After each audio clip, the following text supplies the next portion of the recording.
Parichedyam. Parichedyam means just a mental evaluation by a simple look at the commodity. Okay. Visual estimation. Estimation using eyes. Visual estimation is called the Parichedyam. Parichedyam. These are the 4 different methods. Parichedyam is not a Malayalam word? Parichedyam is a Sanskritized word. It is Malayalam also. Also used. Yeah, that's also used. Then, did there exist any common balance or any other weighing scale in those days? Simple balance is a relatively new concept. Instead of simple balance, they were using that is right from the Sangham period. Now, people who lived in Tamilagam used coal. Coal is a rod which can be held by a person and a thing can be hanging from one end. That is coal. It is not measuring coal. It is just the weighing coal. Measuring length. That is to weigh. To weigh heavy materials. Say, for example, cashew nut. If it is anything heavy, they were using velli coal. But it is not made of velli is silver, but it is not made of silver. It is just, they call it velli coal. It has nothing to do with that metal. Nothing to do with the metal. It is wooden, just a wooden rod with a certain length, 1.5 meters approximately. That is the length of coal. And there is one more type of coal to measure expensive, lightweight materials. Say, for example, costly medicine. They are weighed using a smaller coal. That is called Karanchi coal. Karanchi coal is a small scale. That is also weighing scale. Karancha, it is used in Ayurveda also. Karancha is used in Karanch is small measurement. Is Karanch. What about the size, volume, etc. of the time? Volume measurement was the most common method of measurement during Sangham period and during the medieval period. Even to the last century, up to early 20th century, the volume of a commodity, say for example rice, the paddy, always measured using nari. Okay? Nari is a small measuring device, a small, this much of thing, familiar. Nal nari, that is 4 naris. Nari is something basic. 4 naris make a changari. Changari and idangari. Idangari also is changari. Same. Yeah. Changari. Changari and idangari is that is same. Yeah. Nari, 4 nari. If you count it using 5 nari, there is a device called pakka. Pakka is 5 nari. So this is how. Then 12 changari makes it a para. One para. Okay. That is even the yield in a paddy field is always measured in terms of Nuru para, 100 para paddy field. Nuru para kandam. That is about the space also. About the space also, but basically they use it in terms of yield, which is measured in using para. And also 10 para makes it a kalam. Kalam. It is unfamiliar. Kalam. That's also a measurement. The big pot. Maybe. Any weight device introduced by pre-colonial and colonial people, the era? Yeah. colonial era witnessed weights in the form of ratal, pound, etc. But the pre-colonial weights were slightly different. Okay? So, what about the pre-colonial native measuring, weight measuring system? Pre-colonial weight measurement had a basis called chumad. That is head load. That is head load, yeah. Chumad is Even now head load is used, head load workers, still we have. Today, head load is not a unit of measurement, but earlier, one head load, that means chumad, they say, was 243 pounds, weighing 243 pounds. So that is normally that much of a commodity, weighing 243 pounds, will be filled in a sack. Would be placed on the head of a worker or a person who is called a chumattagaran. He is the one people used to carry goods by. That is the maximum that a healthy male worker can take. A head load worker can take maximum of more than 100 kilograms. That's the maximum that you can take. Yeah, 100 kilograms. And Chinese travelers, and also Italian traveler Marco Polo used to describe head loads being brought to Kollam, which is a trading center in 11th, 12th to 13th centuries, and every day 43 chumad of pepper would be 43 chumad of pepper would be brought to Kollam, and one ship would contain 5,000 to 6,000. Those days it is predominantly Chinese ships would contain, can hold approximately 5,000 to 6,000 chumad of pepper. So those are called columns. These big ships are called column. It is not the measuring column, but the ship themselves are called vessels themselves. Chunk. Column is the Roman ships, and the chunk is the Chinese ship. It is 5,000 to 6,000 chumad of pepper can be stacked inside the various cellars of junk, that is junk, Chinese ship. Pepper coming from where? Coming from the Kotanara, that is eastern hills, maybe Kutanad. They call it, Romans call it Kotanara, and it is a high hills, eastern hills and fertile areas. From there they carried it to? They bring it to the Kollam port, which was a flourishing port from 9th century. And that was the time when Arab and Chinese trade was very much active. And they used the measuring in terms of chumad.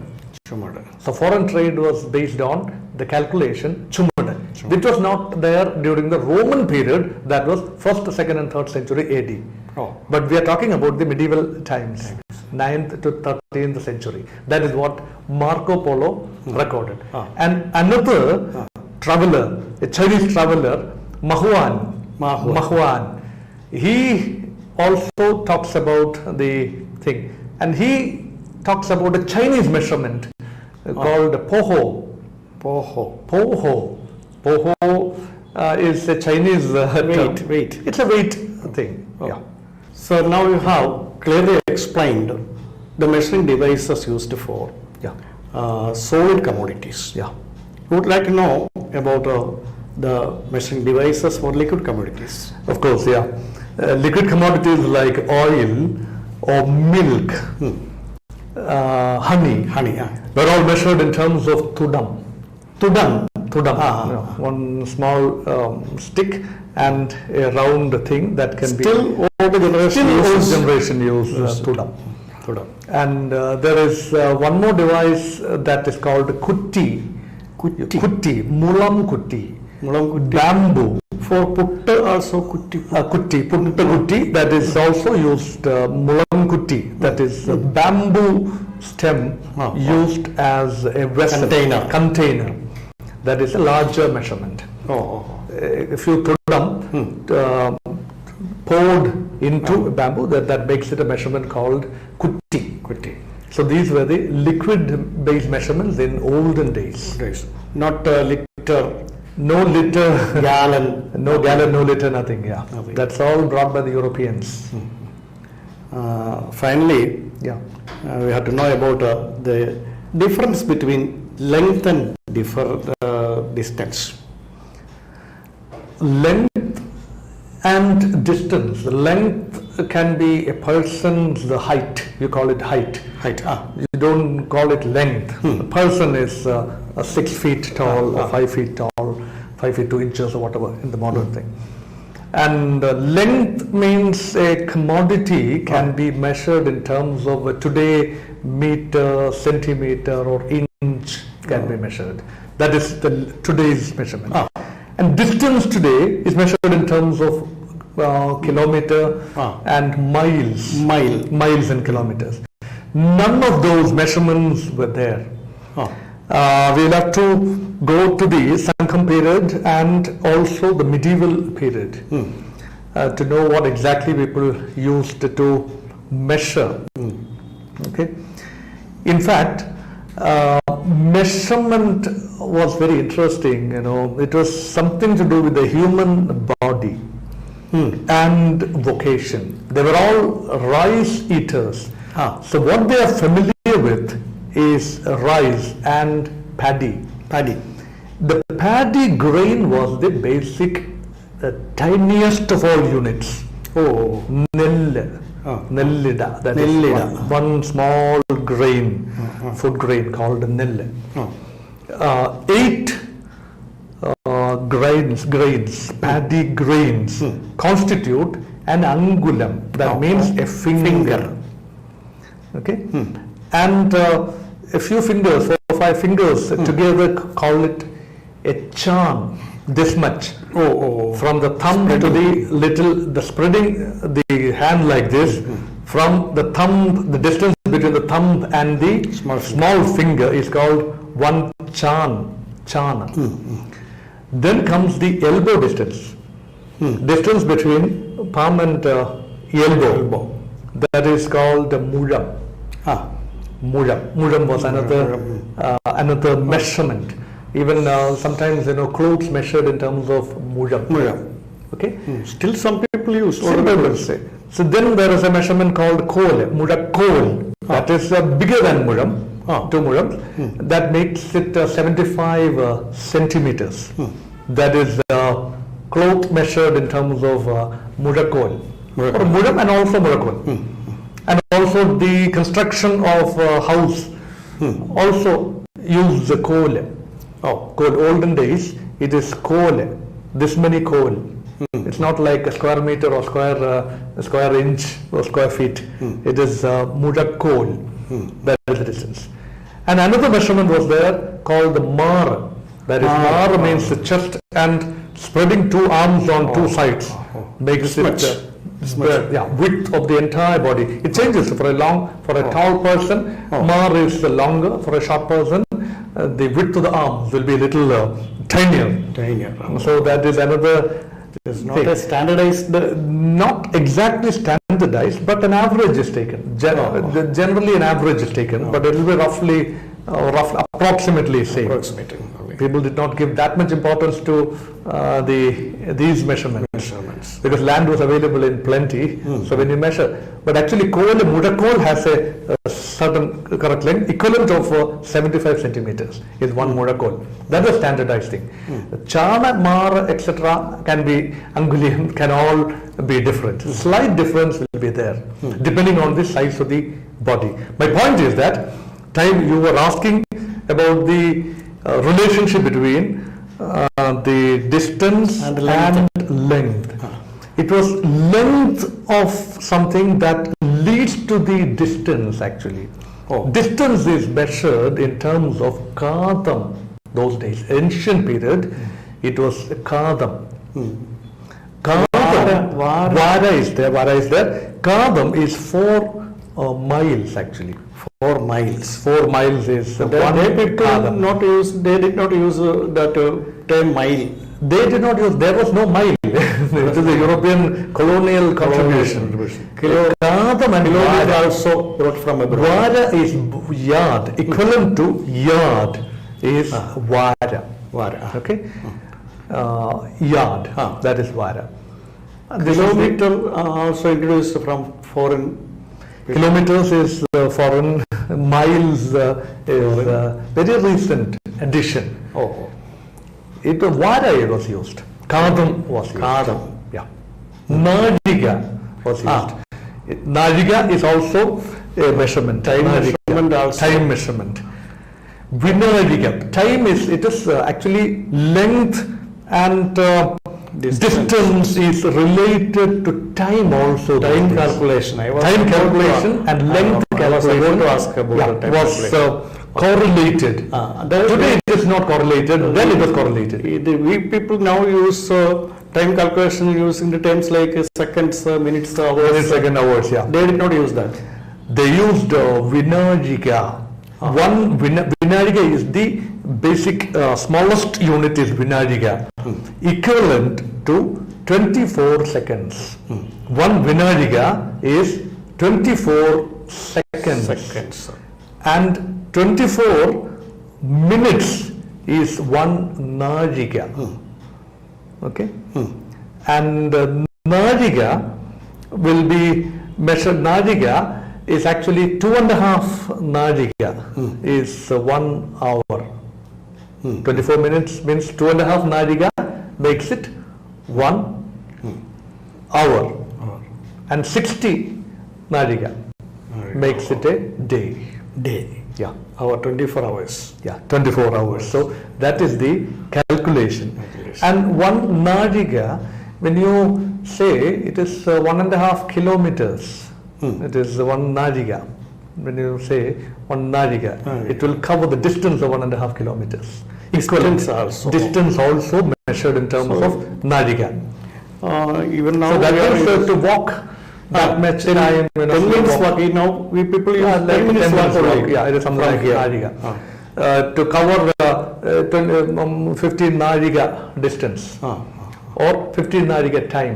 These are slightly different, but they are using the term Najiga for both time and distance. In that way, distance and time Are related, yeah, very much related. Related. Yeah, exactly. Now we have got some valuable information about the units of measurement used by the ancient people. Sir, thank you for your valuable Very much. points. Thank you, everybody, for listening to us so far.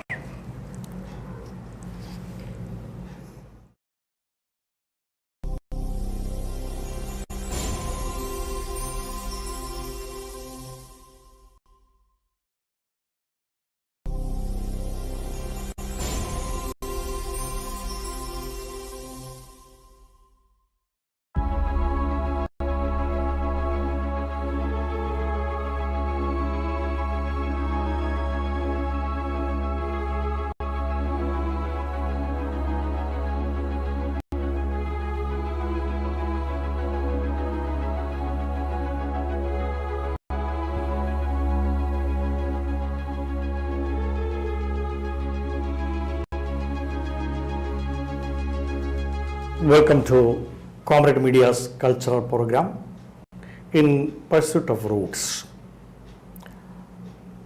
During the last few episodes, we are dealing with certain aspects of the culture of ancient Kerala. We dealt with the dress, ornaments, food habits. And now we are going to have the 27th episode. Ancestral agricultural methods and tools. Sir, Yes. how our ancients started agriculture. Culture itself means a style of life. And was our ancient Kerala, our land, suitable for cultivation in those days? Yes, you're right. Agriculture is a culture that is reflective of one's life pattern. A style of life. Ancient society was in fact agricultural by nature, by texture. It was agricultural. Most of the world societies in a civilized world, after the hunter-gatherer stage, after the nomadic stage, the settled communities which developed civilization were all agricultural by nature. So we in Kerala and Tamil Nadu are descendants of a rich agricultural background. Okay. So we had agriculture, and you wanted to know the basis of it. What was it that you wanted to? Was our land suitable for? Yes, very much. Land of Chera, Chola and Pandya, which are collectively known as Tamilagam, was very fertile. That land was blessed with plenty of rivers and lakes and lagoons, which brought the rich, fertile, soil into the fields.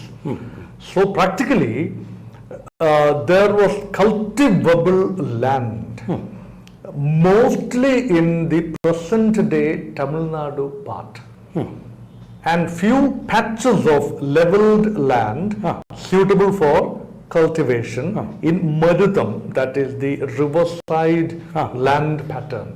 Wetland. Wetland. So wetland, Kerala part was predominantly wetland and the adjoining areas suitable for cultivation, because wetland was very fertile land. From the high hills of Kurunni and Marudam, the fertile soil and fertile leaves and rotten things and residue would come and fill the Marudam with a very, very rich soil, ideal for cultivation. And of course, in beyond Marudam, Naithal was not very much cultivable. It was the fishing and harbors and salt making was the Naithal, narrow stretch of land, long but narrow stretch of land called Naithal, was not cultivable in fact, because just sand and not exactly rich soil. Of course, the coconut trees would be grown there, but beyond that, nothing much. So Kerala's land, even Tamil Nadu land, Tamil Nadu, Kaveri, Delta, very rich. Kerala, the Periyar, that's the Churniyar Delta, was very rich. Pamba, River Barris Delta was very rich in cultivation, for cultivation. Yes, certainly, land was good. Paddy cultivation was main in wetland areas. Wetland is ideally suited for cultivation of rice. We call it paddy.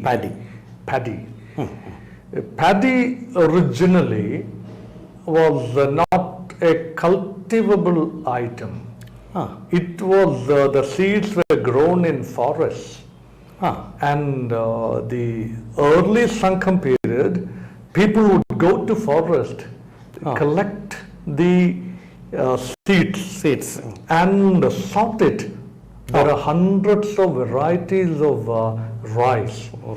They sort it, and most productive varieties which are suitable for consumption and suitable for farming are earmarked, separated, gathered and brought to Marudam for cultivation on paddy fields. So that is how the paddy cultivation originally came. It was originally wild growth. So the paddy fields, what about the paddy fields?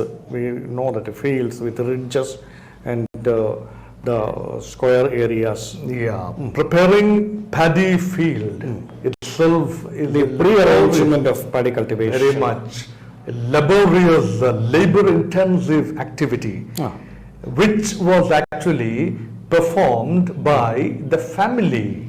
Not paid laborers. Not paid laborers. Those days, if we are talking about the Sangham period, there was nothing called agricultural laborers. Oh.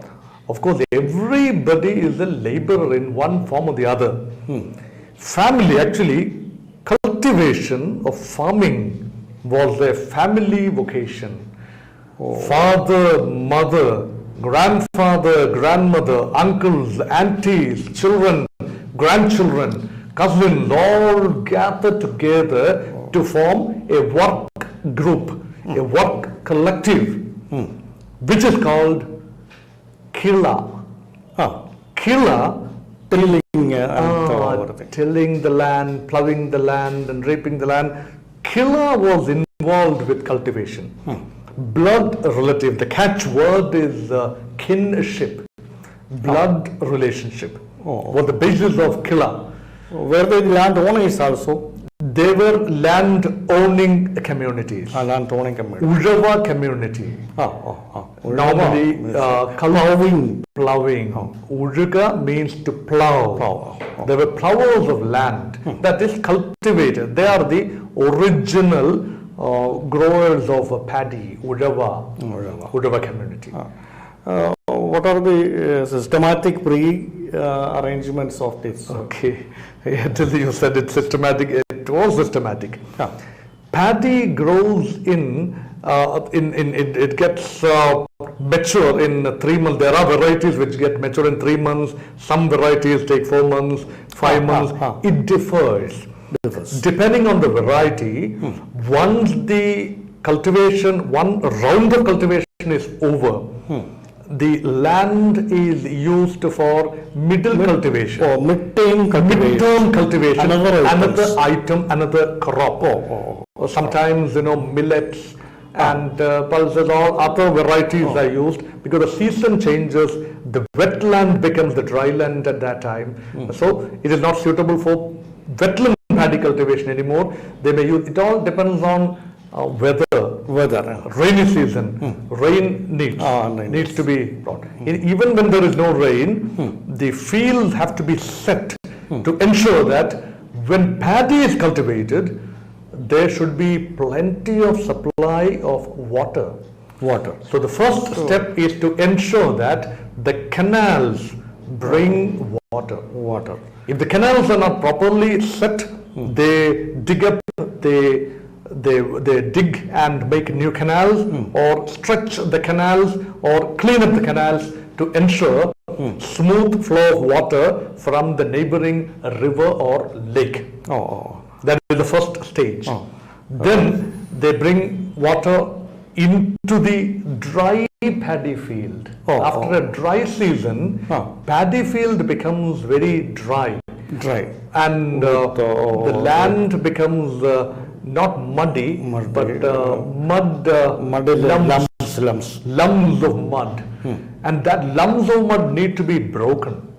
So water brought through the canals and softened. It will soften the mud lumps and make it suitable for cultivation, paddy cultivation. So that's the first step. But before that, one has to ensure that water doesn't flow out of the ridges. So the ridges, we call it Varamba ridges. The ridges, the boundaries of square paddy fields need to be reinforced. So proper reinforcement using mud taken from the paddy field itself fix it. They fix it. And then it is ready. That the arrangements are starting. Then the arrangement starts. The plowing done by manual plowing or animals also used?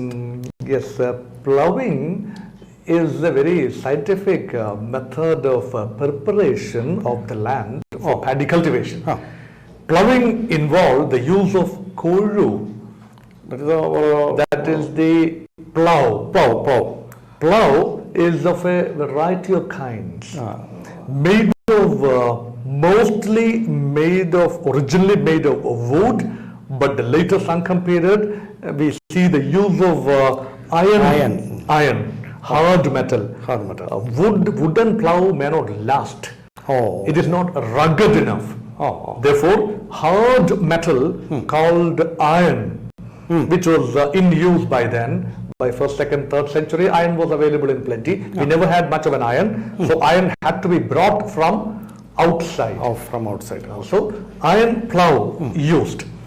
And they sometimes use, but the person would plow. One person being assisted by two more people would pierce the land with the tip of the plow, which is a sharp object, and apply some pressure and plow, move it forward in one direction, and go round and round and round until the entire field is adequately mixed. Adequately mixed so that the land becomes softens, the water gets absorbed into the mud lump, so that everything becomes a gooey substance. Mud. That is the thing. And mud and water and is ready. Field is ready. And sometimes cattle is used. Buffaloes and bullocks used. With a yoke. 2 buffaloes and a yoke fixed, and the yoke is the plow. The yoke becomes the plow.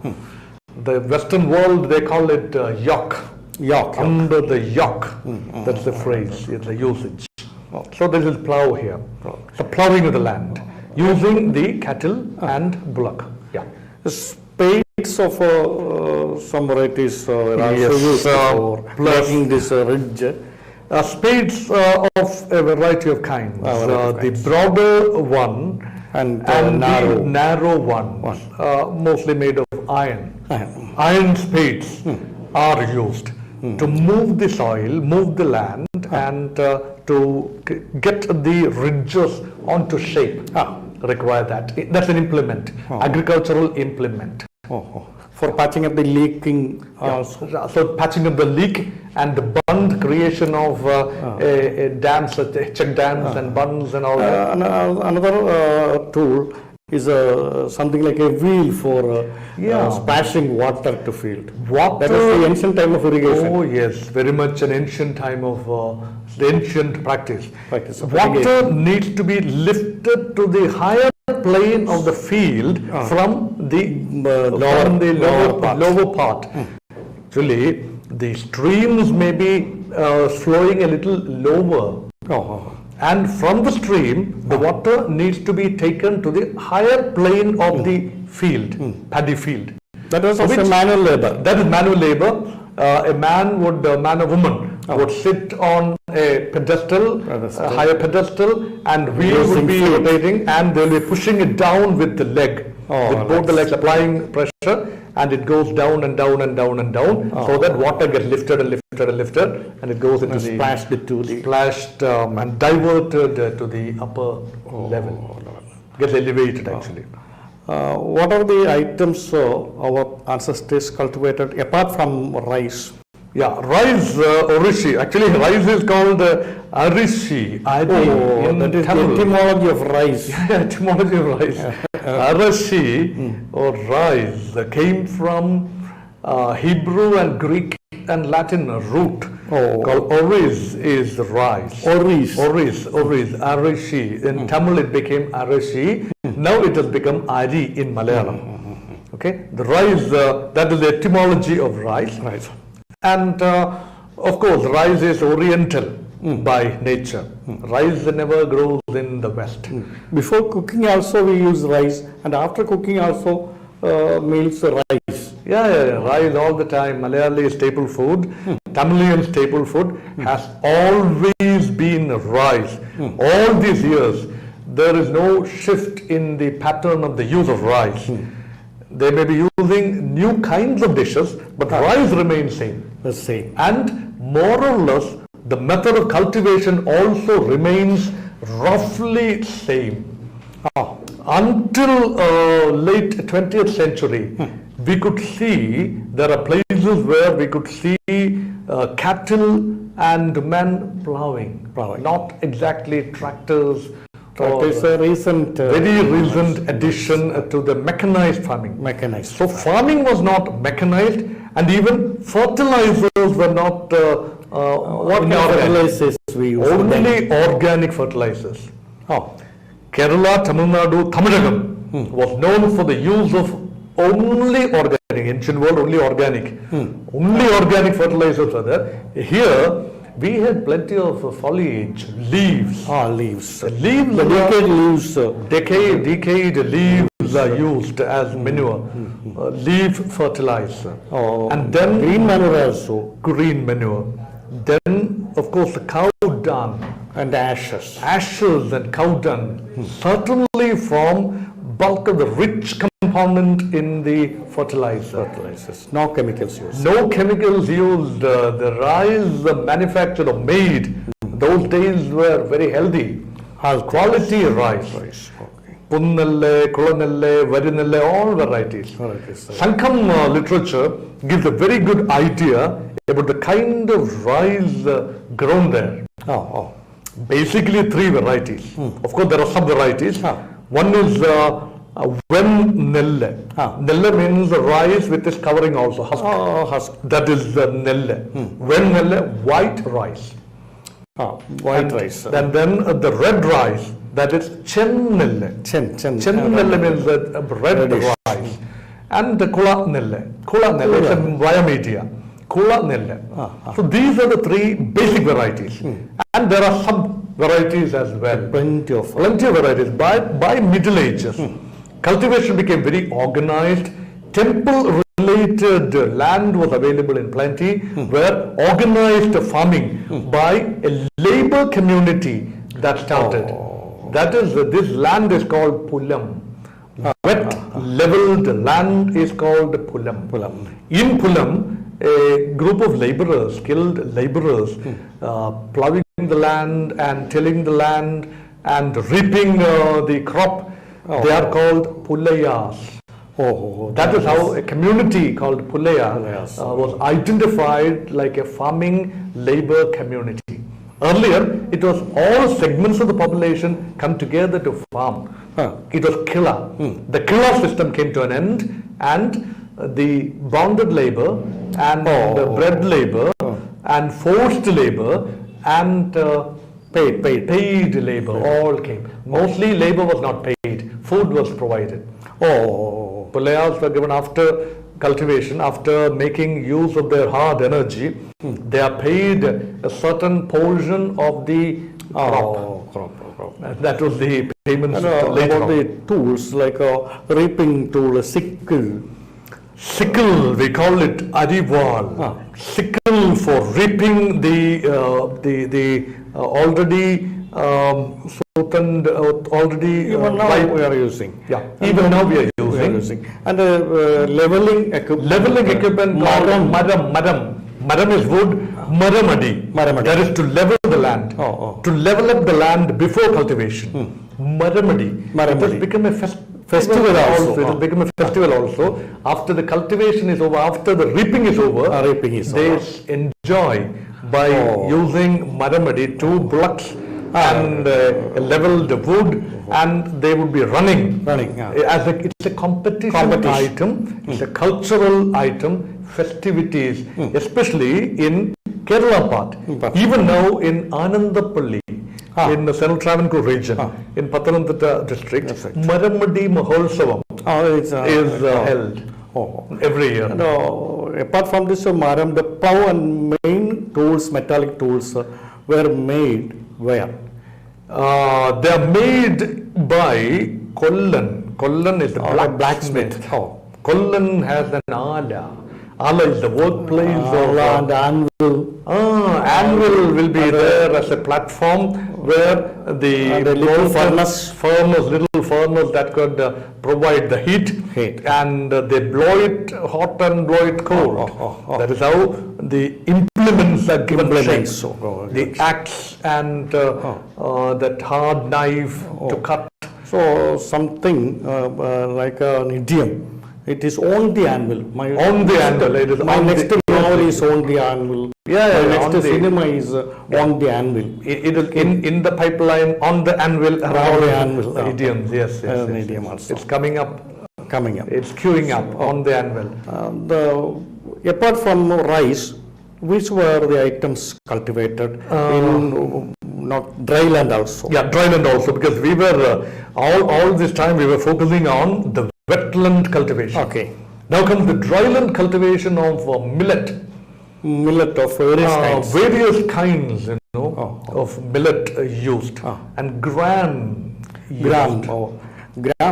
Black gram. Black gram, we call it urun. Urun, Black gram used, and millet, cocktail millet, that is called thinna. Thinna, In ancient Tamil. Tamil, Thinna was a very popular variety, thinna, and also ragi, which is called finger millet. Millet, okay. That is the ragi. We call it panyapulle. It is a kind of ragi. grass or panyapulle. What about that horse gram? Horse gram, that is the mudra. Oh, it is a horse favorite Horse item. gram. Mudra for kudra. Mudra for kudra. Okay. Mudra is the eatable gram for kudra, the horse. And several varieties of peas. Yeah, several varieties of local peas items. were there. Chickpeas. Chickpeas is there. That is very much kadala. Oh, kadala. Okay. Kadala, It's a kind of chickpeas. nut. Okay. And even other kinds of peas. The green And, peas, the variety. Another Which is a vegetable also, which can be used as a seed and which can be used as vegetable also. Sesame also used to be Sesame cultivated. is also used, very much sesame is used. Sesame. Mustard is used Mustard, oh. for fried items and also Oh, for cooked items, mustard. and fried mustard as used as seasoning. Oh. From mustard and this chickpeas, we can get oil also. Yeah, you can extracting oil from Oil mustard. from mustard. Mustard oil is extracted. Also from this chickpeas. Chickpeas also oil is Oil kadala is enna. oil. Yell and nei is enna. Enna is oil. Yell nei is enna. That is how the etymology works.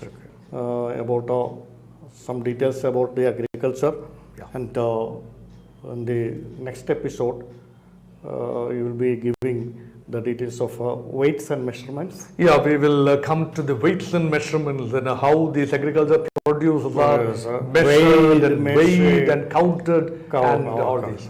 So that is a must to get a comprehensive feel of the life. Okay. Thank you very much for listening to us. Okay, thank you.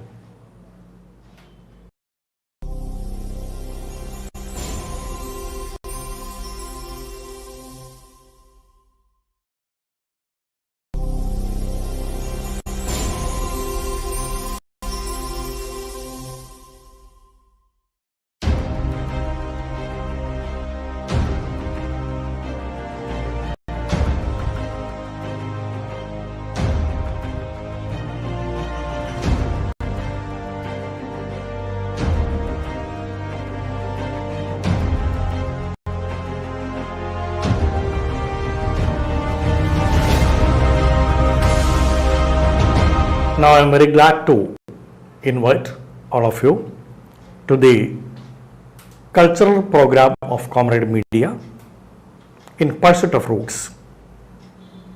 Today, the 26th episode is to be discussed here. The title of the episode is Household Utensils of Yesteryears. Now, we are coming to the household utensils, which were the utensils used by our forefathers and up to recent times, we can say it. First of all, sir, I would like to know the materials of household utensils used in our ancient era, especially kitchenwares and materials for cooking and preserving, serving also. Yeah, we will come to that one by one. Household utensils used by our forefathers remained in operation, remained in use over a long period in history, up to the present generation. Some of the utensils never had any change whatsoever. They remained almost intact. Certain weapons the forefathers used are defunct and not used anymore, but utensils remain somewhat intact, and more utensils, more different kinds of materials have come up of late. We are now, our concern now is to identify the materials first. First of all, let me tell you that people lived very close to nature. So there was an earthly touch in the choice of materials. Most of the materials used for making utensils came directly from the surroundings, the nature. One of these things happened to be leaf itself, which is not actually stitched or formed or reformed. It was used just like that.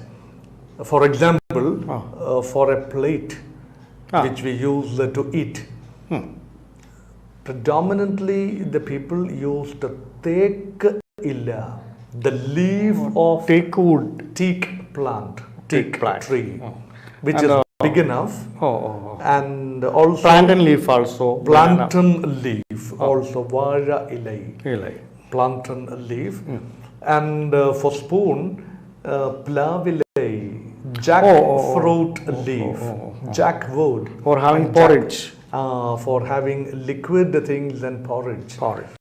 Others, generally to eat rice, people use just hand. As we are doing now, even in 21st century, hand is predominantly used for consumption of rice in Kerala. So, the point is, the natural utensils were the major thing, and palm things made of pala that is used.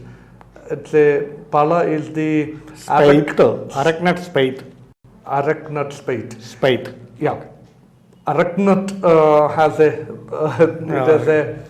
material which was used as spoon, which was used as plate, which could be used for as a pail to fetch water. All these things were pretty much natural things. So that was the one kind of materials, leaves and spades and all that. Other kind of material was wood. So many different varieties of utensils were made of wood.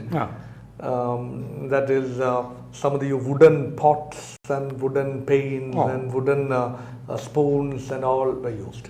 So that is wood. And certainly metal was also used, but that was in lesser quantity. But more earthenware was used. Terracotta, plates, jars and pots and containers made of terracotta and earthenware. We call it kalam, kudam, chatti. They are all pots, different shapes and sizes of pots all made of baked earth, terracotta, baked. And there is the kushavan.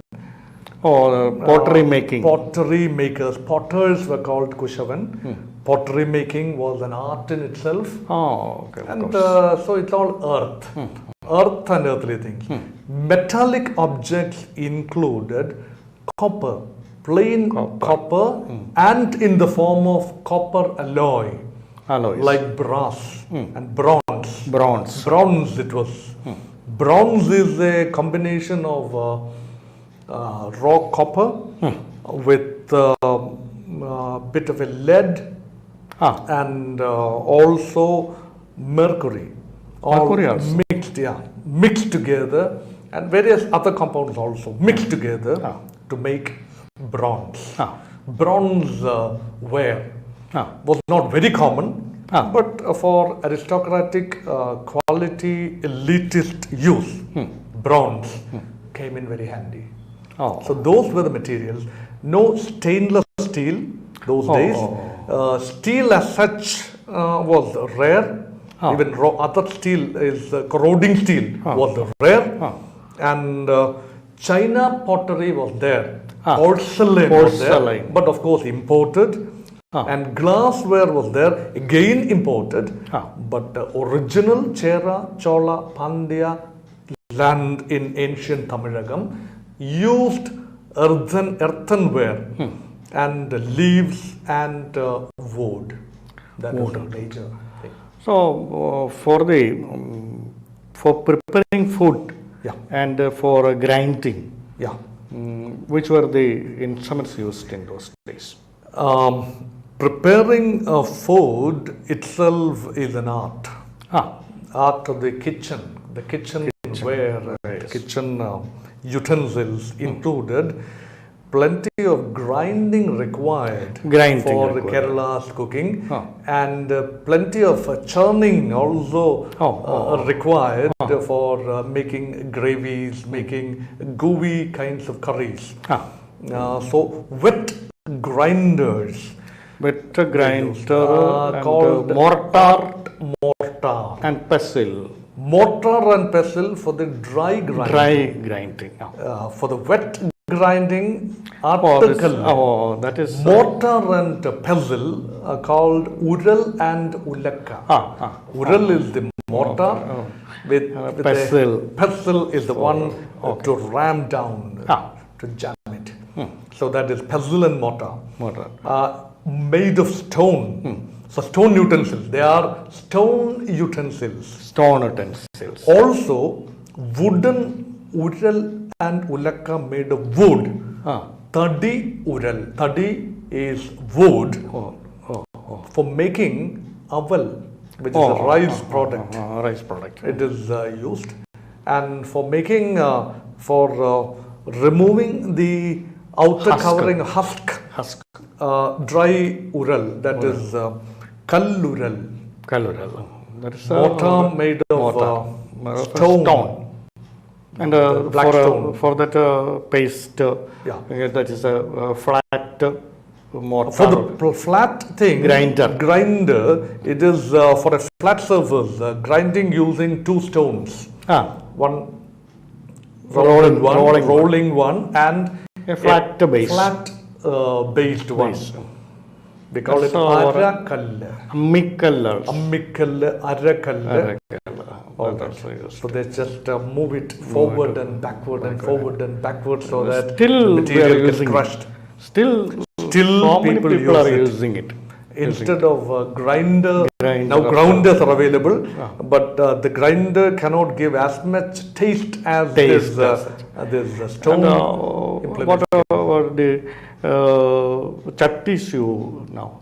This made of a stone, Kalchatti, Uppa Maravi. They call it Uppa for salt. The salt, if you keep salt in earthenware, it may disintegrate. It may not remain for long. So invariably, stone cut pots were used. They were called Kal Maravi. Uppa is the salt. Uppa Maravi. Maravis and Karuvis. They were saying Maravi are utensils, Karuvi are implements. Maravi, in Sankham period, Maravi, utensil, Karuvi, implements. Coconut shell. Coconut shell is used, as tavi. Tavi is spoon. Wooden spoon. Wooden spoon.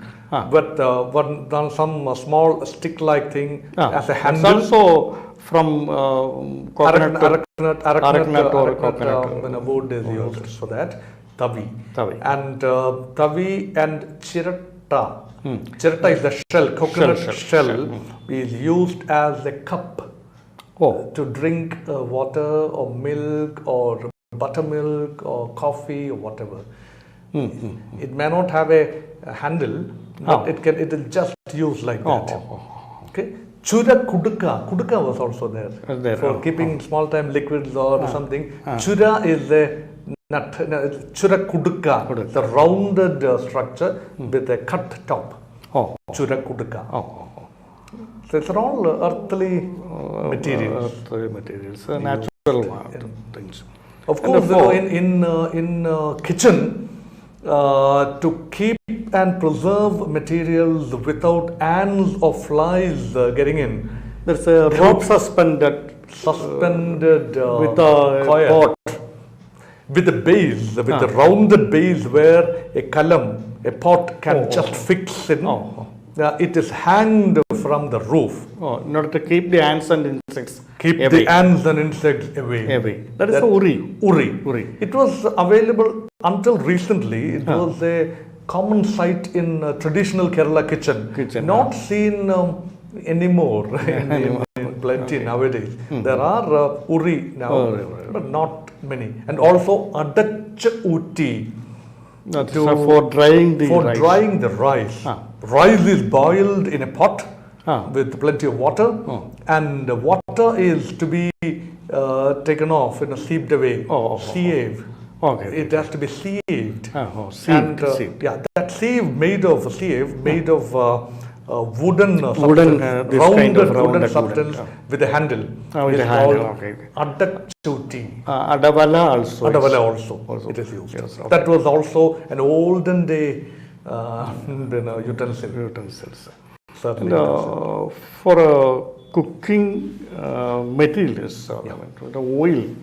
And which kind of oils?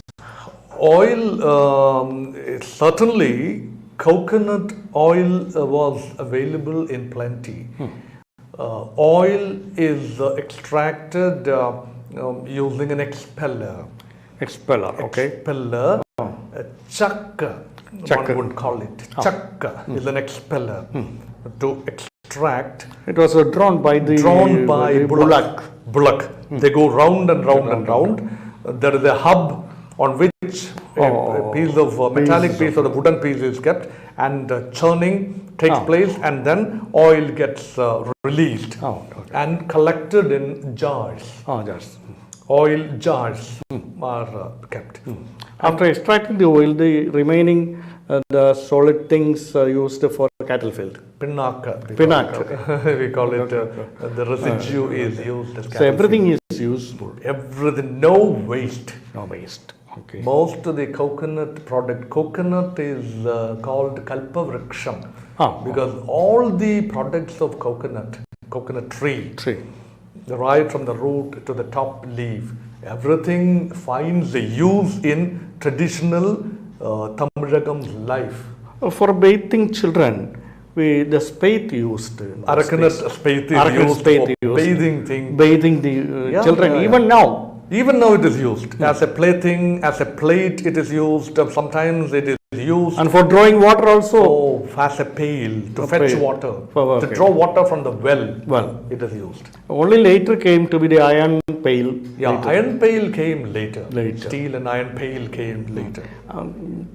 Kair and pala. Rope is a unit also. Rope that is also used from the coconut. Coconut product, rope. Certainly. And the children also used to play as a toy. The spade was used as a toy to be pulled around. It makes a wonderful there is a noise also. Just like a vehicle. Certainly. Toy. Those days are gone. Now nobody even knows that the spade had such exotic uses. Okay. Then the resources of water we Yeah. came to be that. Water, oil, Absolutely essential. Water, day-to-day life. Those days, the water was available in plenty, but to have water at doorstep was almost next to impossible unless you live very close to river. So each house had a tannir pandal, a well, well. almost attached to the house. You could stand inside the house and you could fetch water. A lot of ponds were also seen. Lots of ponds were also used for various purposes. for various purposes. Common ponds were there, and ponds associated with the temple were there to keep the biodiversity intact, and also to maintain the water level, surface water level. The ponds were that maintain an ecosystem. Apart from the temple premises, Houses also house had, also They were called kulam. kulams. Okay, for various That purposes. was water. And water is kept and stored in kalam. Kalam. Normally stored in kalam, brought in kudam. In Kudam, that is with a With a round narrow- bottom and with a round earthenware pot Oh. with a very narrow neck and a very small Opening. Opening is called kudam, round structure. Kalam also is rounded, It is somewhat with round. bit more of a broader neck and a broader top opening. So that's kalam. And That keeps the water very cool. very cool. That That is is, because of that osmosis kind of things. for It- the it- other thing. Yeah. Shakuntala used Shakuntala, used yeah. a pot on the waist. In Shakuntala would be Shakuntala walking walking. with the pot on the hip, with a hip swaying motion. She would walk. That was beauty concept also. Concept also. And Ravi Verma's Yeah, Ravi Verma paint, pictures paint Shakuntala with a pot. pot. Yes. And another one is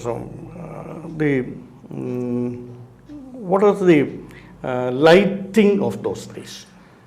Lighting arrangement. Night life required plenty of lighting arrangement. No electricity those days. No electricity. Only oil-based lighting was there. Nilla vilakka was available. Nilla vilakka is sacred ones. made sacred purposes for religious Hanging- purpose. Hanging Hanging ones and also standing ones. Standing ones. Nilla means the different levels. Flow. Different layers and layers of lighting arrangement. 3 layers, 4 layers, 5 layers with a pointed top in which multiple lamps can be lit from each floor. That is called Nilla vilakka. Okay, and also Thukku vilakka is the one That that is is hanging one, which also may or may not have multiple layers. So this is the magnificent sight. But regular household, you can't call it a regular household item. Regular household item can be small lamp, one would call chirat. Chirat. Single piece, only this size. Chirat where Manchirat. Manchirat, earthen chirat, made of thing, a perishable thing of course, but you can use it for a while. So Maroti oil, a small plant which are the seeds of which oil is extracted from. Maroti enna, oil of Maroti. Kerosene came later. Kerosene is a lamp. much later thing. No kerosene those days. Kerosene is a petroleum product. It's a byproduct of crude oil, which is a modern thing. It was available from 17th, 18th century in a small quantity, but by 19th century kerosene became common, popular. But early Sankham period, no mention of kerosene. It was all vegetable or fruit-based oil, nut-based, vegetable-based oil. Coming back to the serving purposes, leaves used. Then a plate. Plate made of leaves. Plate. Then we use now the plates of different materials. These cup and saucer, all these things came later. Cup, saucer, the coppa is cup. Coppa. It's all Portuguese and Dutch and French when they came as colonial masters. introduced these items. Oh. And also the Chinese, when they came in the 9th century, 10th century Oh. to Kollam and Muziris, brought porcelain ware, Porcelain. cups and cups made of China clay. Oh. It was not available in that quantity in the Sankam period. During the Sankam period, that is 2000 years back, Romans brought terracotta cups. Terracotta cups were brought. Terracotta and also porcelain jars were brought. Jars, we call it parani. Jars of Parani. Earthenware parani is there. Terracotta parani, that is jar. Jar. Just rounded jar is called parani, and with unique shape, it is called amphora. The Roman Amphora. equivalent of traditional parani is called amphora. Amphora. For used for storing purposes, Oh. with beautifully layered, carved or layered or ornamental. It is ornamental also. It's like an urn. It's like an urn. Urn, It's right. like an urn. Different shapes and Grecian sizes. aim. Kids say, what a It is Grecian used for urns. They used for burial purpose also. Burial purpose also. That is the mainly terracotta urns.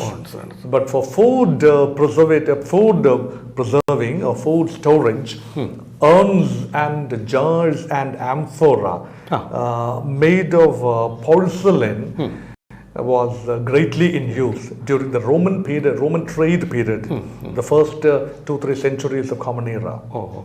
Coconut shell was used for making put also in those days. Put came up late. Put is called the steam bomb, and it came up much later. It is a colonial addition. But it was not a metallic thing. It is used in put was used in coconut shell with one hole underneath for steam to come up. Steam to come and up. boil and steam it. And later also a bamboo also. Bamboo cut bamboo of this length, was also used, Instead of the metallic. Instead of metallic thing. Metallic Of course, things. bamboo trunk has been of great use. Then for the washing hands, legs and face used another device. Kindi. Munda kindi, pale, small mug. Relevant nowadays because It washing is of hands. still relevant.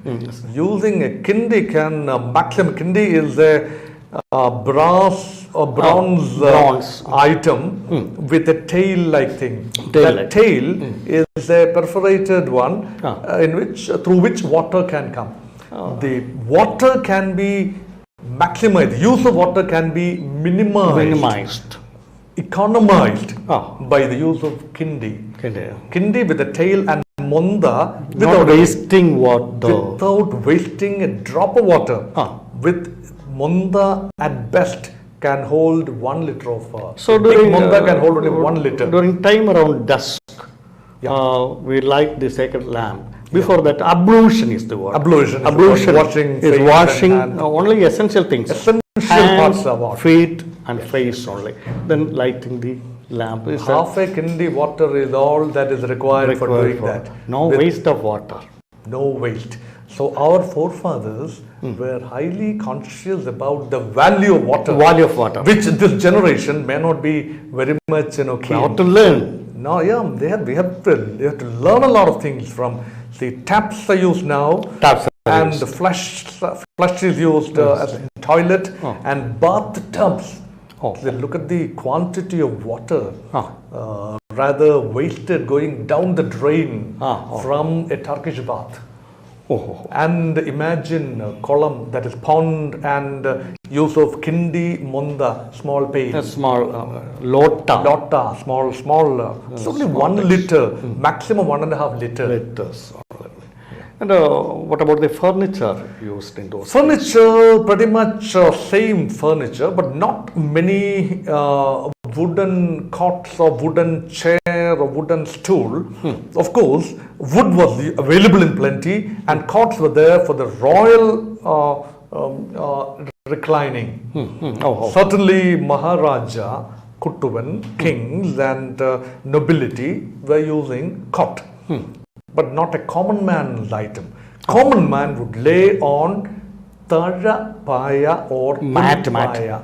Paya is the mat Mat. made of either grass, a particular kind of grass woven into a mat Mat. with some frill and all that. Taja also. Taja is used. Taja is something like a palm tree leaf, which is processed, boiled and processed and softened and woven into the form of a paya or a mat, which was used for sleeping comfortably. Spread, unfurl and spread the mat on the floor and sleep comfortably. And also the slender coir also woven. Coir woven mat also is there. Coir woven cot also is Cot. there. Instead of plank being used, wooden plank being used, coir could be ideally used to give a cushioning effect for the bed. And also manthol bed. Manthol means the leaves of mango tree and some waste materials filled into a mattress. And that was used as bed. So these are the curious things you gave. And next episode, which you intend to impart, the 27th episode. We will come up with agricultural implements. Implements. We were Plow, spade. Oh, very much. Koru, plow, spade, and people cultivate, right? We are now trying to integrate backwardly. It's a backward integration that is happening now.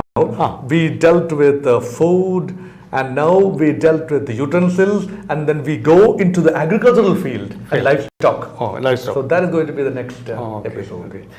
Thank you, sir. Thank you very much.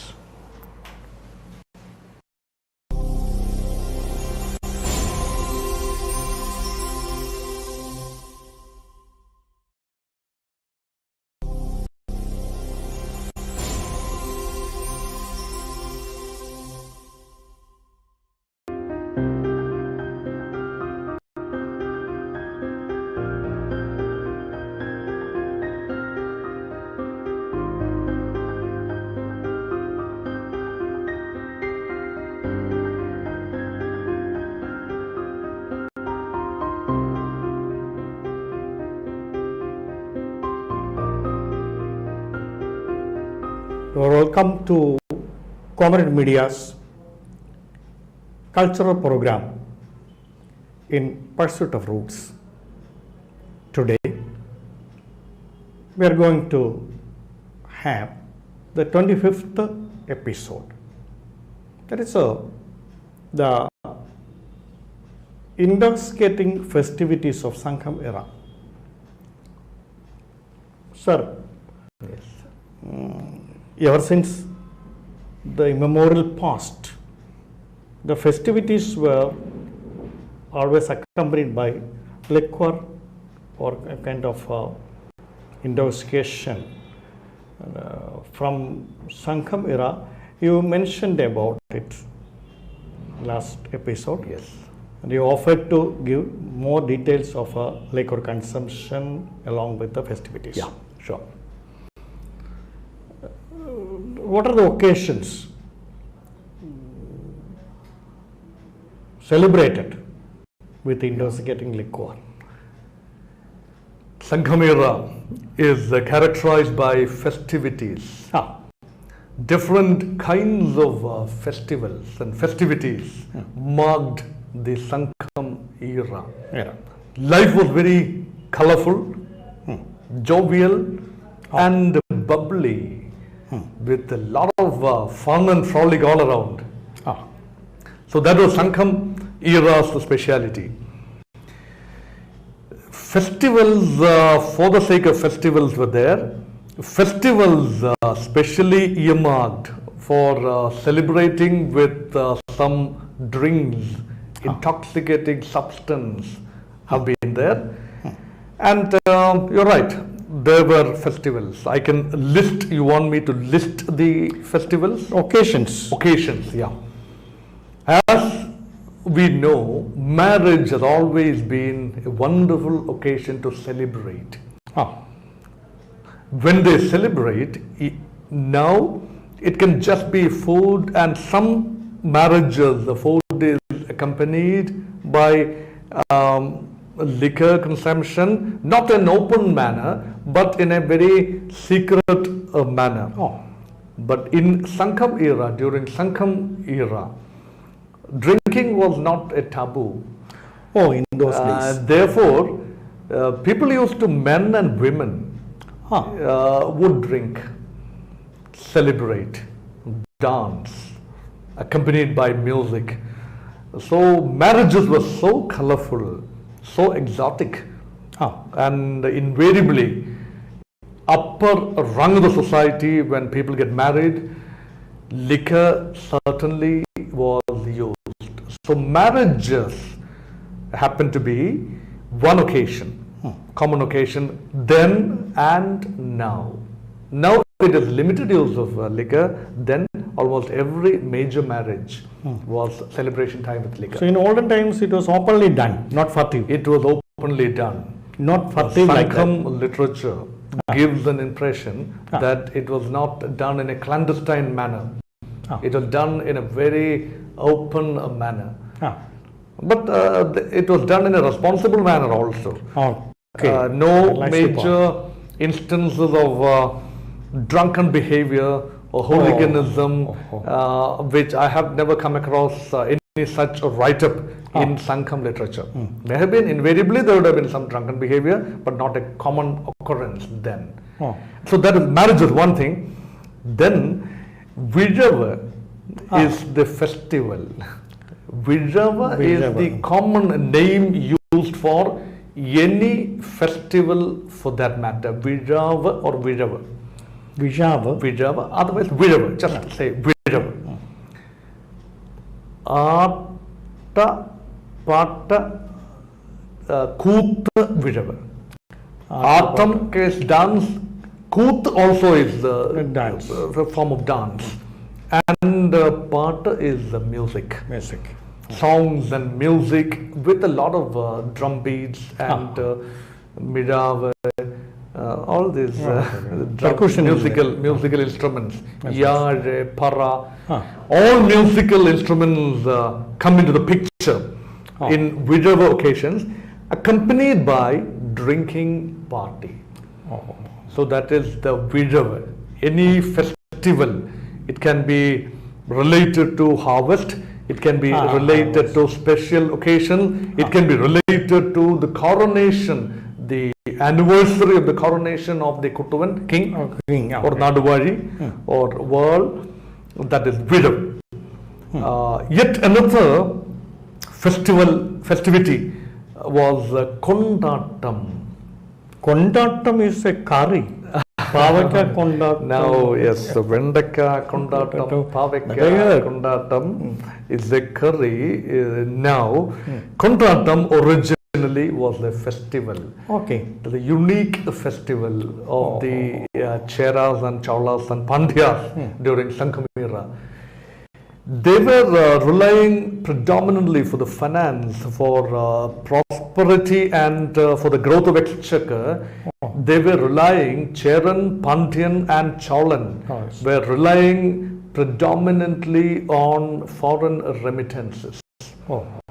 And also the trade, especially the Roman trade of the first 3 centuries of CE, brought a lot of money. Roman ships, Arab ships, Mesopotamian ships from the Mediterranean region come, purchase goods, mainly spices stored in the godowns, and give gold coins in exchange of things. That's money, Roman gold coins as cash. Take the goods back. So Maharaja, the Kuttuvan, is flush with funds.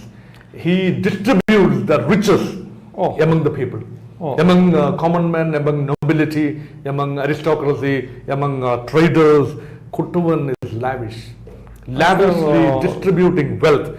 Along with the distribution of wealth, as soon as the Roman ships leave, say October last week, November, December, the ships leave using favorable ocean currents and the winds, trade winds, when the blow northwestern monsoon, that will be the time when the ships leave. When they leave, again festival time, because no dearth of money. So plenty of liquor consumed in party, and that particular kind of party is called Virava. No. That Virava is called Kondatam. That is Virava, of course. That Virava is called, any party is Virava. That particular Virava is called Kondatam. So only for jubilant occasion, liquor was used. Not only for jubilant occasion, even before war. War also. And after the victory in war, that is jubilation. But before the war, there is no scope for jubilation. It is just to energize them. And excitement. Adrenaline needs to be pumped in, and they should be feeling high. The fighters, the warriors, they are mostly mercenaries, coupled up just before war. We were dealing with war on another occasion, and that was a time when Undat is celebrated. Unda means Unnaga means feast, and Atam is dance. Feasting and dancing and celebration always before war. It is exclusively for the warriors, the fighters, soldiers. That is Undat.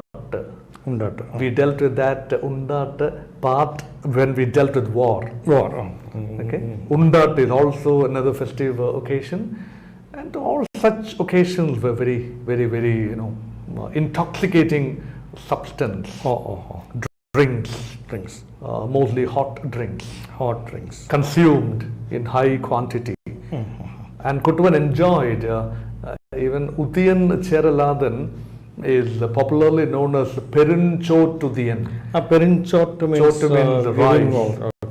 Big bowls of rice, lavishly distributed, and parties given to soldiers. So they remember their beloved king Kuttuvan, Chera Emperor Kuttuvan, and call them Perinchottudiyan. That means he encouraged people to eat and drink and to make merry. Already mentioned that. That is the liquors available here, were they native made? Both. Indigenously made during Sanghamira, right here in this land, and also varieties of liquor exported from outside. During the first 3 centuries of Common Era, imports came exclusively from Rome. Romans imported in liquor in strange vessels we call amphora. Amphora means the jar kind of thing, in which either oil or liquid, any liquid, oil or cooking oil, various kinds of beer, various kinds of wine also brought.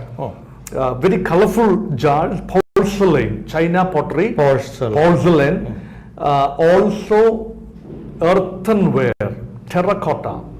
For common purpose, it is terracotta jar. For refined purposes, for high quality wine, it would be invariably brought in decorated amphora. Tens of thousands of pieces of amphora actually recovered from major port centers of the exteriors, like Muziris and Tindis and Bokhare. That is confirmation that these are Roman jars called amphora, and wine was actually brought in these jars. What about So that is the proof. native items? Native items, see those items brought Distilled or tapped from yeah, coconut? tapping is the indigenous okay. distilleries. Roman wine predominantly came out of the distilleries. It can be kinds of rum, equivalent of rum or whiskey or brandy or even ordinary wine. Sometimes it comes from, ordinary wine comes from the vineyards. Vineyards, grapes. Grapes were not available here in Chera or Pandya or Chola land. At that time. Grapes invariably had to come from outside. Oh. They bring in the form of wine, grape wine. And barley or millet or corn or wheat based extracts distilled and brought in the form of hard liquor.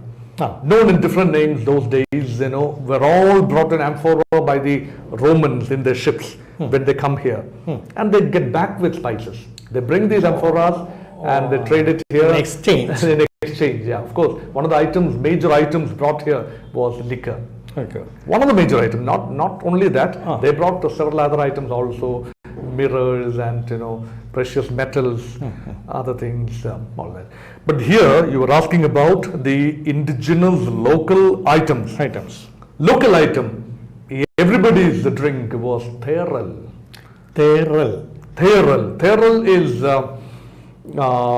actually not distilled, it is tapped. Tapped from coconut tree. Coconut tree, palm tree, and similar kinds of trees were tapped. Like what they are doing to produce arak and toddy. Toddy tapping. Toddy is something which, of course, the foreigner may not understand the term toddy. What is arak and toddy, they may not understand. They just call it liquor. But we know what is, in Kerala, in India, we know what is toddy. Toddy tapping. The same kind of tapping took place those days. That was called Theral. Including all these things. Yeah, including all these things. And Narava is another kind of liquor similar to Theral. Similar to Theral, almost the same process, but the processing is slightly different from that of Theral making. And Panankalla. Kalla is toddy. Pana is the palm tree. It was there. But better distilled things were also there. That was called Narumpiri. Apart from the tapped toddy varieties, Narumpiri is a very exotic variety. Actually distilled. The base material is rice. Nelle. With the rice, with its covering, the husk and everything, processed and distilled in a particular way, a very elaborate process to make Narumpiri. Narumpiri was exotic thing, very expensive also, hard liquor. Theral is kind of ordinary liquor, but Narumpiri is hard liquor, and you get a high very, very quick. Very hard liquor.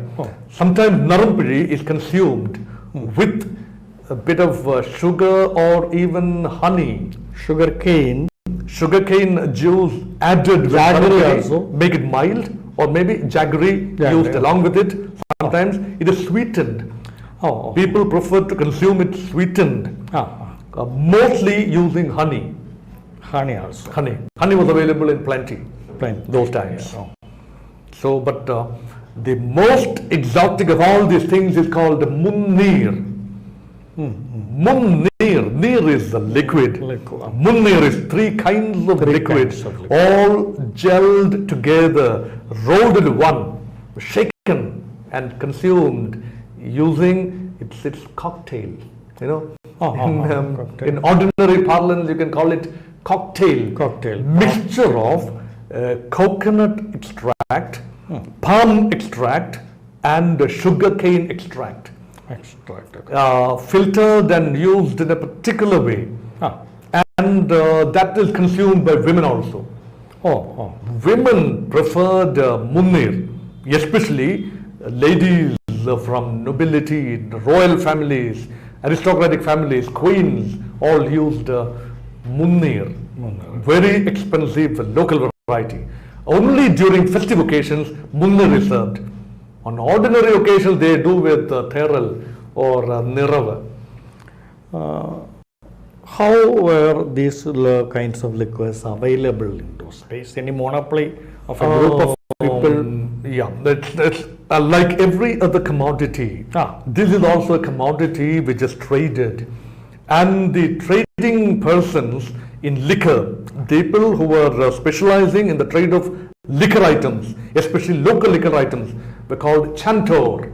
Chantor, Abkari? Abkari, I think it's an Arabic word okay. which was incorporated into Malayalam. Abkari is equivalent of Abkari. Abkari is a big time trader.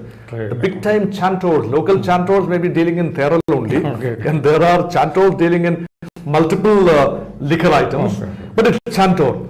See, amazingly, it's not just chantor. Every tradable item, wheat and rice and corn. What about this malt? What is it? Malt is extract.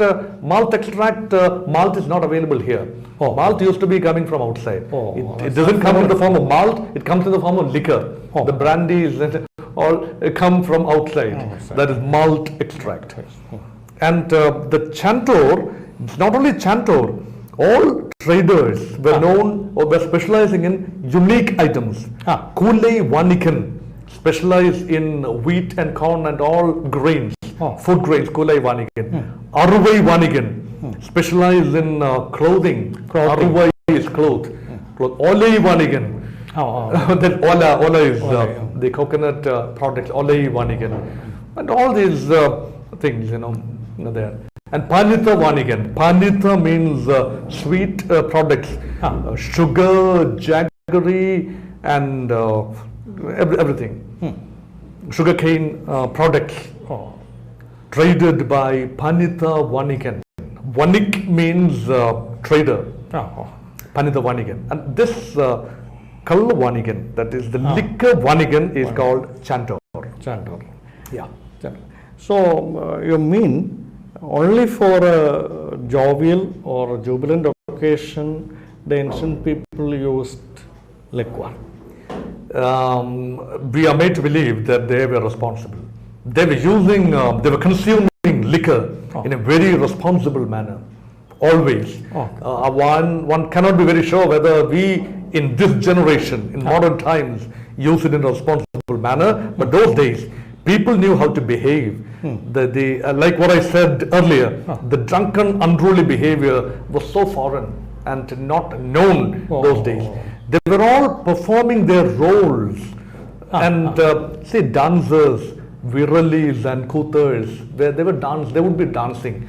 After consuming liquor, they would feel very easy, the steps become very rhythmic, and they feel a bit high, and they dance to glory. So natural. That does not mean that others also need that quantity of liquor. And they would be consuming based on how much is required. And also, it is the diet specific also. Foreigners may need it to wash down meat and fish with a bit of liquor. So vegetarians do not need that. Vegetarians may not need. Here, especially in the post-Sankham period, it was marked by vegetarianism. Vegetarian diet may not require that high quantity of liquor to wash down the other food items. Therefore, today we may not be using the intoxicating drinks the way it has to be consumed. But our forefathers knew better, I would tend to believe. That's the inference I get. This is the consumption of liquor is nowadays an excuse for beginning a quarrel or using bad words. And I heard about Dutch courage. It is Dutch courage. Dutch courage. Additional courage they are getting. Only temporary courage. we use it. We now use the term fellowship. A fellowship. That is fellowship. in parties. Parties, club life. Yeah. The meeting is adjourned for Fellowship. dinner and fellowship. Dinner and fellowship. Fellowship. So fellowship is a very innocuous word originally. Now it has a suggestion that the eatable is followed by the drinkable. Drinkable. Okay. So that is the big. But So originally fellowship means friendship and Sangam period fellowship was such a holy thing. King and subjects and traders and foreigners all become one. Over no discrimination. Amphor, no discrimination. Amphor full of liquor. Everybody could consume as much as they want because wealth was flowing into Malabar, Malankara, Kerala. And that wealth was celebrated. Not all days, on specific occasions, it is celebrated. Yes, that is why we dealt with Undata, we dealt with Kondatam, we dealt with marriage things, and also during the Yerutharudal and Manchu Viratal, equivalent of Jellikat. Those were sportive festivals coinciding with harvest. After the harvest, people are flush with funds. They spent a lot of funds on money earned by that wealth generated from their produce. They use it on liquor. They celebrate. So parties, drunken parties, were very much synonymous with these Manchu Viratal, Yerutharudal, popularly today known as Jellikat. Okay. Then now we have got a picture of the liquor consumption of the previous era, and I would like to ask one thing. How this happened to be a violent activity after drinking? Nowadays, Changes happen in the brain structure, the level of, say if you have inferiority complex or lack of confidence, some believe that it is a confidence booster. It is a belief, it is a feel that somebody feels that it is a confidence booster, they have it. That is then and now it would be a saying.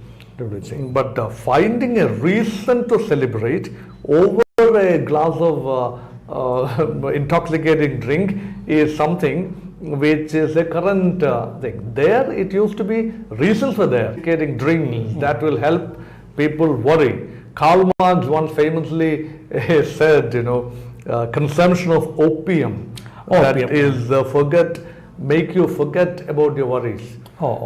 See, then he calls religion the opium of man.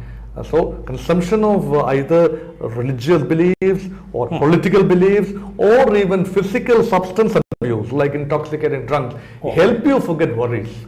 So it is only for the time being. Only for the time being, but worries are always worries and the facts are always facts. They remain same. Remains the same. They remain same. So this episode we can wind up, and the next episode will be dealing with the utensils of the cultural aspect. Is utensils we used. Sure. So thank you very much. Thank you.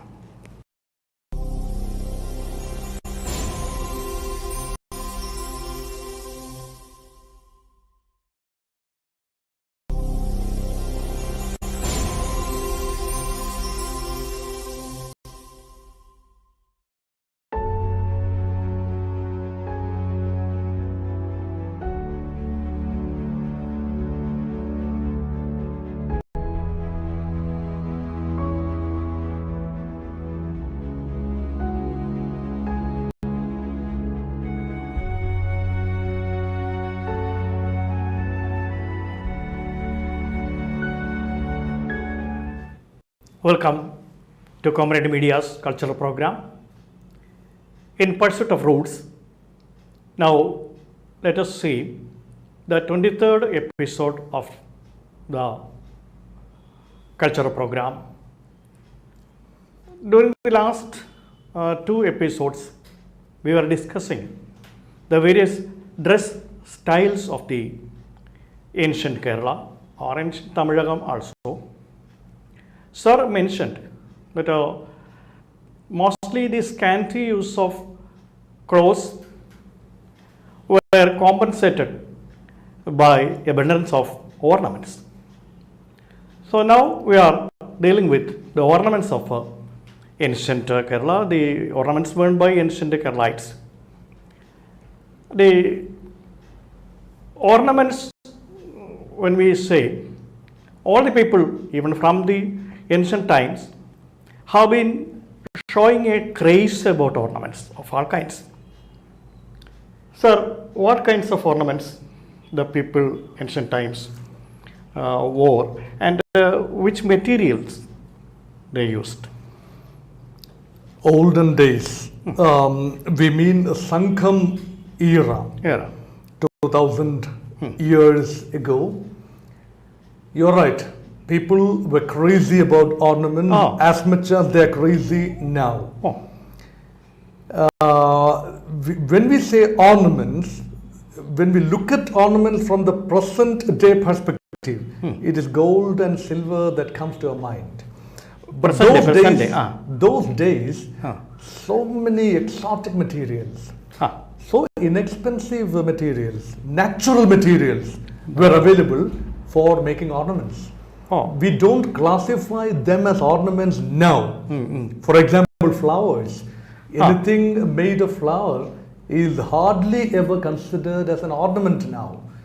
Those days flowers were used in plenty. Shakuntala wore garlands and forehead. Right, so much of jasmine so they were after natural things for the beautification processes. Yeah, it was the aesthetic sense of the people living in yesteryears was so refined and nice, natural, that they preferred something, they want to live closer to nature. They preferred something very natural to be adorned. Adorned only. They were not after costly substances like some of them, we will come to that. Some of them, we are now talking about common man. Okay. Ordinary women, ordinary men had access to palm leaf. See, wonderful ornaments were made for short-term use using palm leaves, coconut leaves, flowers, taja. We would make a taja paya. You know that palm in bed made of taja, and also ornaments. So such were the materials used. Not exactly gold and silver and pearl and all that. That was reserved for the aristocracy. We will come to that. But these kind of things were worn on ankles, wrist, and ankles, and neck, nose, and forehead, all earring. Earrings are made of ola. Ola is just a coconut leaf, a palm leaf. Ola. You can wear it for one day. That's it. It becomes, the little brittle, and then you throw it off and make another one. Just wear it. So any such thing, inexpensive things available in nature were used for making ornaments. And they would call them ornaments only. So then for exotic things like pulippal, that is the teeth of a tiger, could be used for making pulippal thali. Thali is the locket worn with the chain. The locket was an obsession for Sankham ladies who lived during Sankham era. Their would-be husband or suitors would go hunt a tiger, kill it, bring the teeth and make it into the form of a locket using a minimum of gold to fix it up. And that locket would be worn on just a normal thread or maybe gold. They were showing their heroism by killing the tigers. Chivalry, bravery. A husband would be a veeran for every woman who lived in Sankamira. To prove worthy of her. The prove worthy of being. Okay.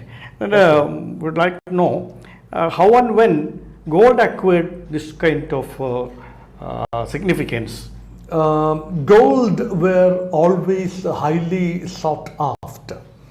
Gold was worn largely by well-to-do people, the Malor, that is the higher segments of population, royal people, and then some landed people.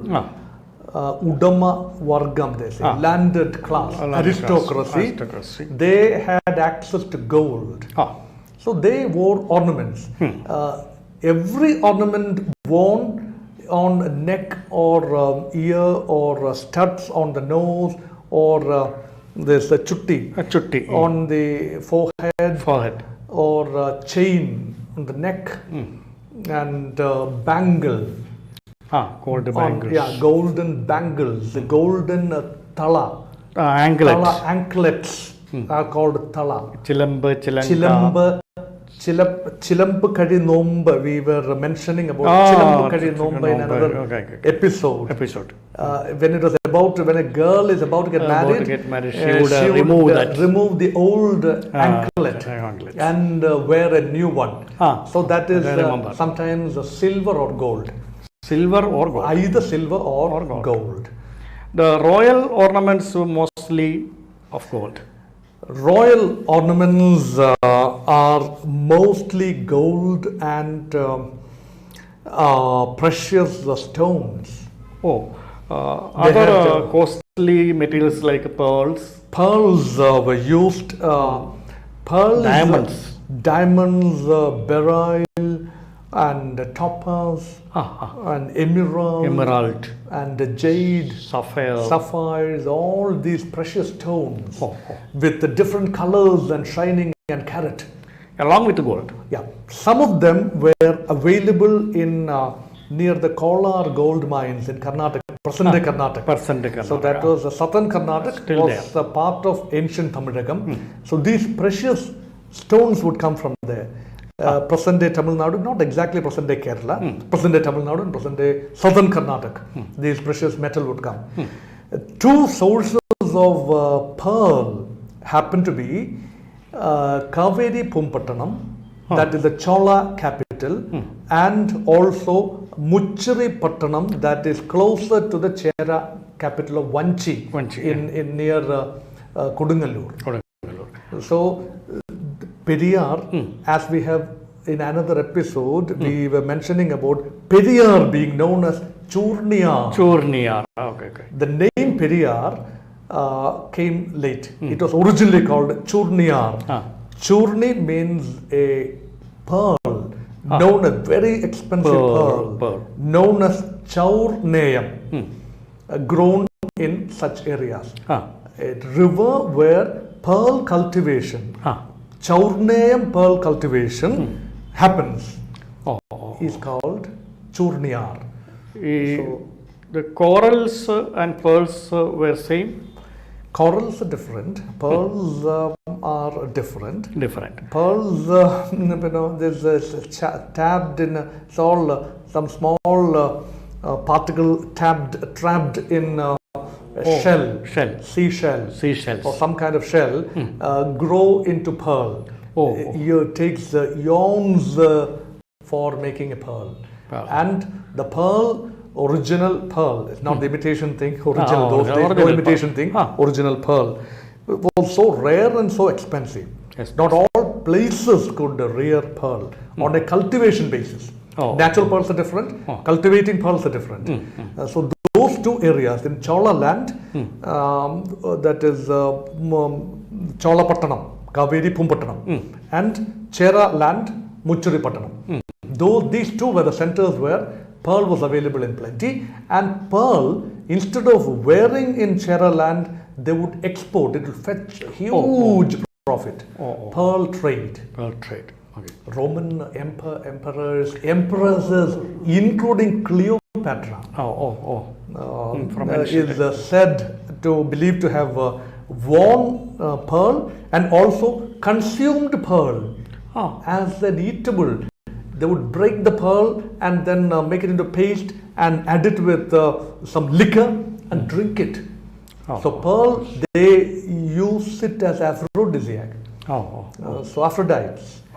So that is why pearl was in high demand in the Roman Empire, and they used to buy pearl in addition to black gold, pepper and other spices.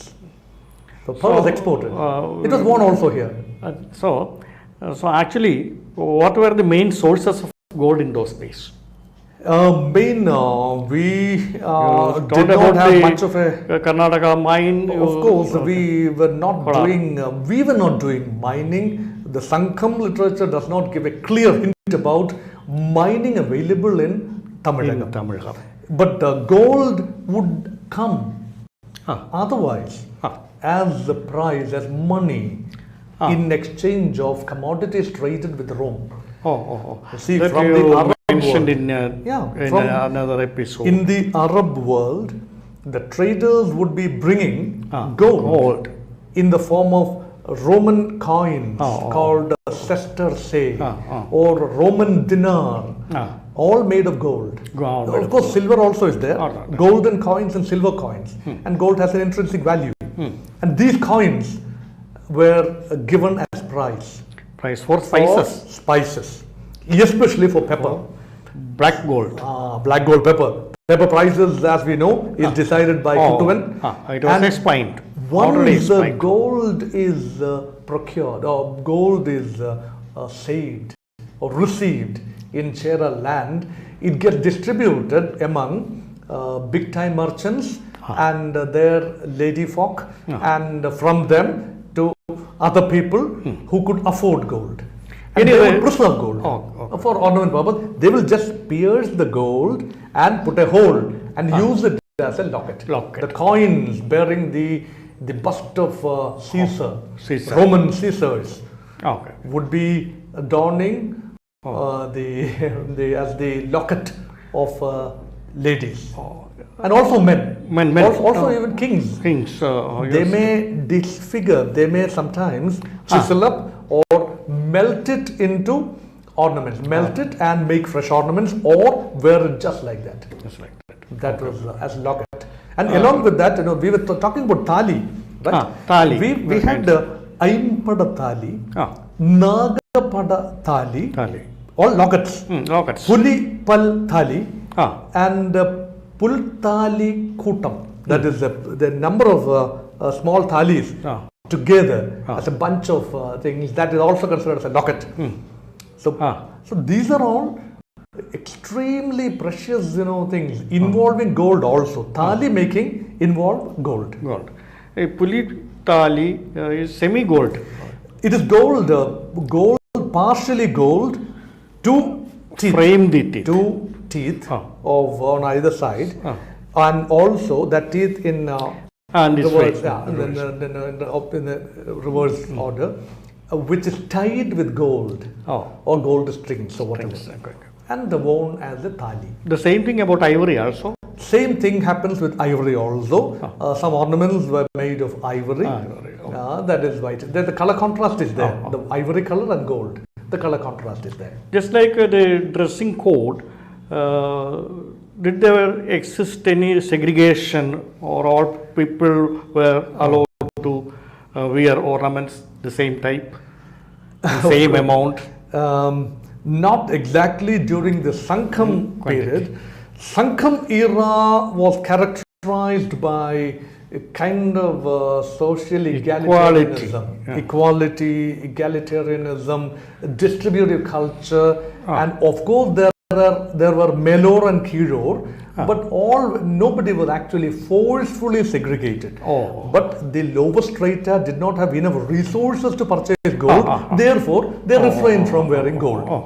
They prefer to wear some other things, the cheaper materials. But other than Post Sangham, Ah. social stratification took place. Ah. Post Sangham period. That is a time when, by executive orders, by legislations, by whatever legal methods, lower strata of society, the backward classes in society, today's Dalits and Adivasis and Harijan and today's Irava community, equivalent of that, their forefathers were deprived of the right to wear gold. And certain communities, including the Brahmin community, the Nair community, Nazrani community, were allowed restrictive use of gold. Only restrictive. Not all communities were given all use of unlimited use of things. Of course, Brahmins, they were controlling everything, including Maharaja, they were controlling. So there was no check on the Brahmins' right to wear gold. But other communities, the Nazrani community, certainly were given the right to use gold ornaments by certain copper plates, royal declarations and chepped, which gave them the higher status through giving them the right to wear gold. Some kind of license. License to wear gold, yeah. Nairs also. Nairs also. Of course, Nairs are a hybrid community. So, of course, there was restriction. There is restriction. Certainly, there is restriction. Not complete restriction, but limited kind of restriction. They were allowed. Does not mean that they would all be wearing like a Maharaja. But certainly, all gold comes to the royalty, right? Because they, to avoid king attacking a region, they may be giving certain amount in gold in exchange of non-attack. To defend defense or deterrence. Gold would be provided. That gold goes into the kitty of the Maharaja. So that's royal ornament. It sometimes comes with ornament. Ornaments worn by the neighboring chieftain's wife or children, and that goes in the kitty of the major king. And that will be ultimately going to the temple, like Sri Padmanabha temple, where such kind of offerings to the Maharaja are kept. See, it's not a personal offering to Maharaja. Because of his official capacity as Maharaja, gold is offered. And that gold invariably goes into the reservoir. There existed a kind of tax for wearing gold, wearing gold by certain communities involved taxes. Mainly punna was one tax. Only punna was another tax. If somebody belonging to a lower class wanted to wear gold, that lady is supposed to pay, is expected to pay a certain amount of tax for earning the right to wear gold. So that's called Meni Punna. Meni is body. Wearing gold on body, some part of the body.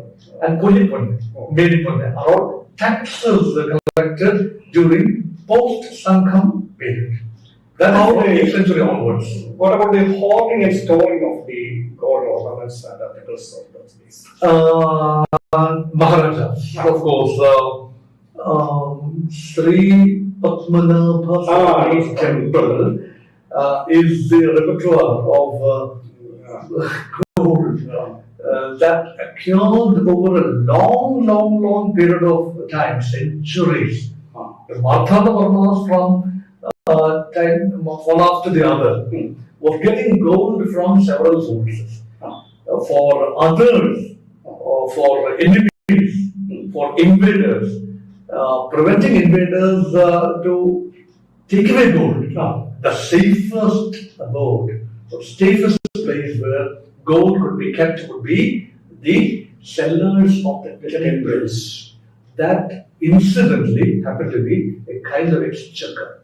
So the largest cellar of that kind is perhaps the largest reservoir of gold at this point of time could be a seller, still to be opened, be seller of Sri Padmanabha Swami Temple located in Trivandrum. And what about the transferring of the gold ornaments from generation to generation?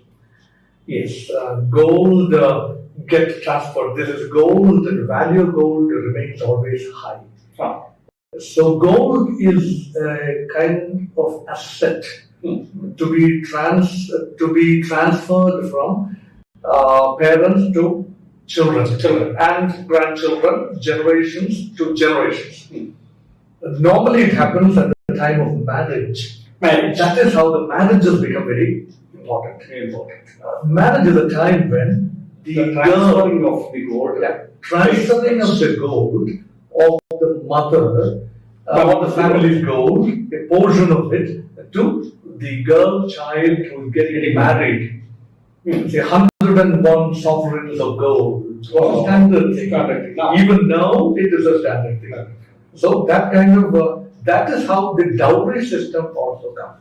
It's associated, it's connected. The dowry system is connected with the wealth to be given to the girl child is transferred to the girl child at the time of marriage in the form of gold and ornaments for a certain sovereigns, maybe 100 or 50 or whatever. So that happened, that tendency was right from the Middle Ages. That tendency was there, dowry system was there. Any segregation or variety in a religious background for ornaments? All communities during Sangam period wore ornaments. Tali is common. Tali is between Tali is something because even Syrian Christians have kind of tali which they call minna. Minna is essentially the Christians in the Western world, European Christians or Americans, don't, they say, I wed you with a ring. They have a culture of ring. That's gold ring. Was gold ring. And they don't give so much of gold at the time of marriage. There's nothing called dowry system. But here, it is all embedded. Dowry system, transfer of gold, and thali. And thali is the Christian way of minna. The Hindus call it thali. A different purpose, of course, a different religious connotation, of course, but still gold. We are only talking about the gold component. So it has a religious significance also. Muslim community, Christian community, Hindu community, all were wearing gold. And of course, Buddhist community also was using gold, not for ornament purposes, for religious purposes, for adorning the pagodas and the monasteries. Gold was there. So gold was an ideal reserve for not only Maharajas, but also for wealthy individuals. For stability of wealth, gold always remained, the yellow metal always remained precious.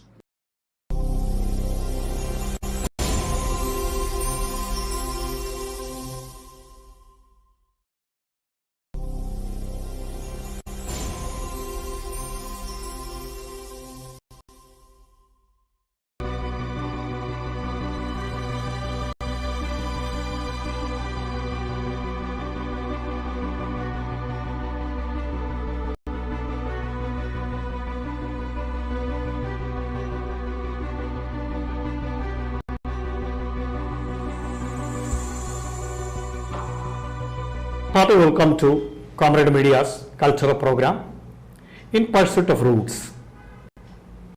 Now we are going to have the 22nd episode. We have already seen during the last episode the dress code of ancient Tamil. Dr. Mohan Varghese sir gave the details. Now we are going to have the essential details about the foreign influence on Kerala's dress culture. Yes, sir. Yeah. First of all, we would like to know the Roman, Arab and Greek traders influence on Kerala's dress code or dress culture? We have already seen from previous episodes that there was a Roman settlement, trading class and Roman settlement in Muziris and other ports in ancient Chera kingdom. Of course, Arabs came as traders, Babylonians from various parts of West Asia came. Mostly the Mediterranean people are called Yavanas by the olden generation people. Yavana, Ionian Sea, people living close to Ionian Sea. They came with their own dress perceptions, dress habits and dress code, which per se was not actually suitable for the climatic condition here. So, dress, as you know, is always based on give and take. It's an amalgamation of different cultures. The style patterns and dress pattern evolve over a long period of time by mutual give and take, assimilation, and all these. So that has always been happening.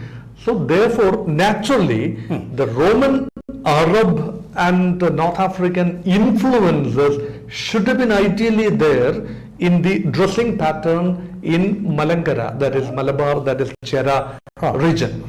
But somehow it did not materialize that way. But I can explain how they dressed and how they changed themselves rather than we adopted their dressing pattern. Because of our climate. It is hot and humid climate, right? It is a very humid climate here. And Roman dresses, the ordinary Roman, that includes Greek also, that includes Alexandrian also, we call them Roman, we call them Yavana. It is tunic, the Roman tunic. It's an ordinary dress. Every Roman ordinary person used to wear, and traders also, even some of the soldiers who accompany them for security purpose also wore tunic, which is simple dress. But apart from a tunic, Romans, especially Roman high-class Roman traders, were using toga, a dress called a toga. Men wore toga. Toga is one-piece dress which is cut in a particular way so that it is a maximum 18 meters length. They wrap around the whole body in such a way that there is one tip worn around the upper half with a lot of pleats. In a stylish way. It takes a lot of time, awful lot of time to wear a dress that is a toga. But it's a style, because Julius Caesar would be wearing a toga. You can imagine the way Mark Antony, Julius Caesar, Augustus Caesar, and all the Roman nobles, and even Brutus was wearing toga when he stabbed Julius Caesar. So toga is the dress of aristocracy. But toga was brought to Kerala but never worn, because the toga, you would be fuming inside the toga. So of course they were loosely clad, but they would be fuming. And ladies, Roman women wore stola, Stola. The other one is toga, Toga. So stola, worn by women, did not have much of a variety.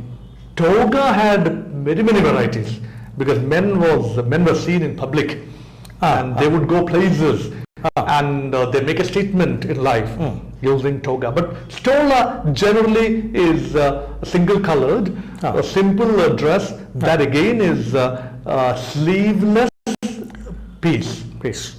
One piece which is partially stitched. That is called stola.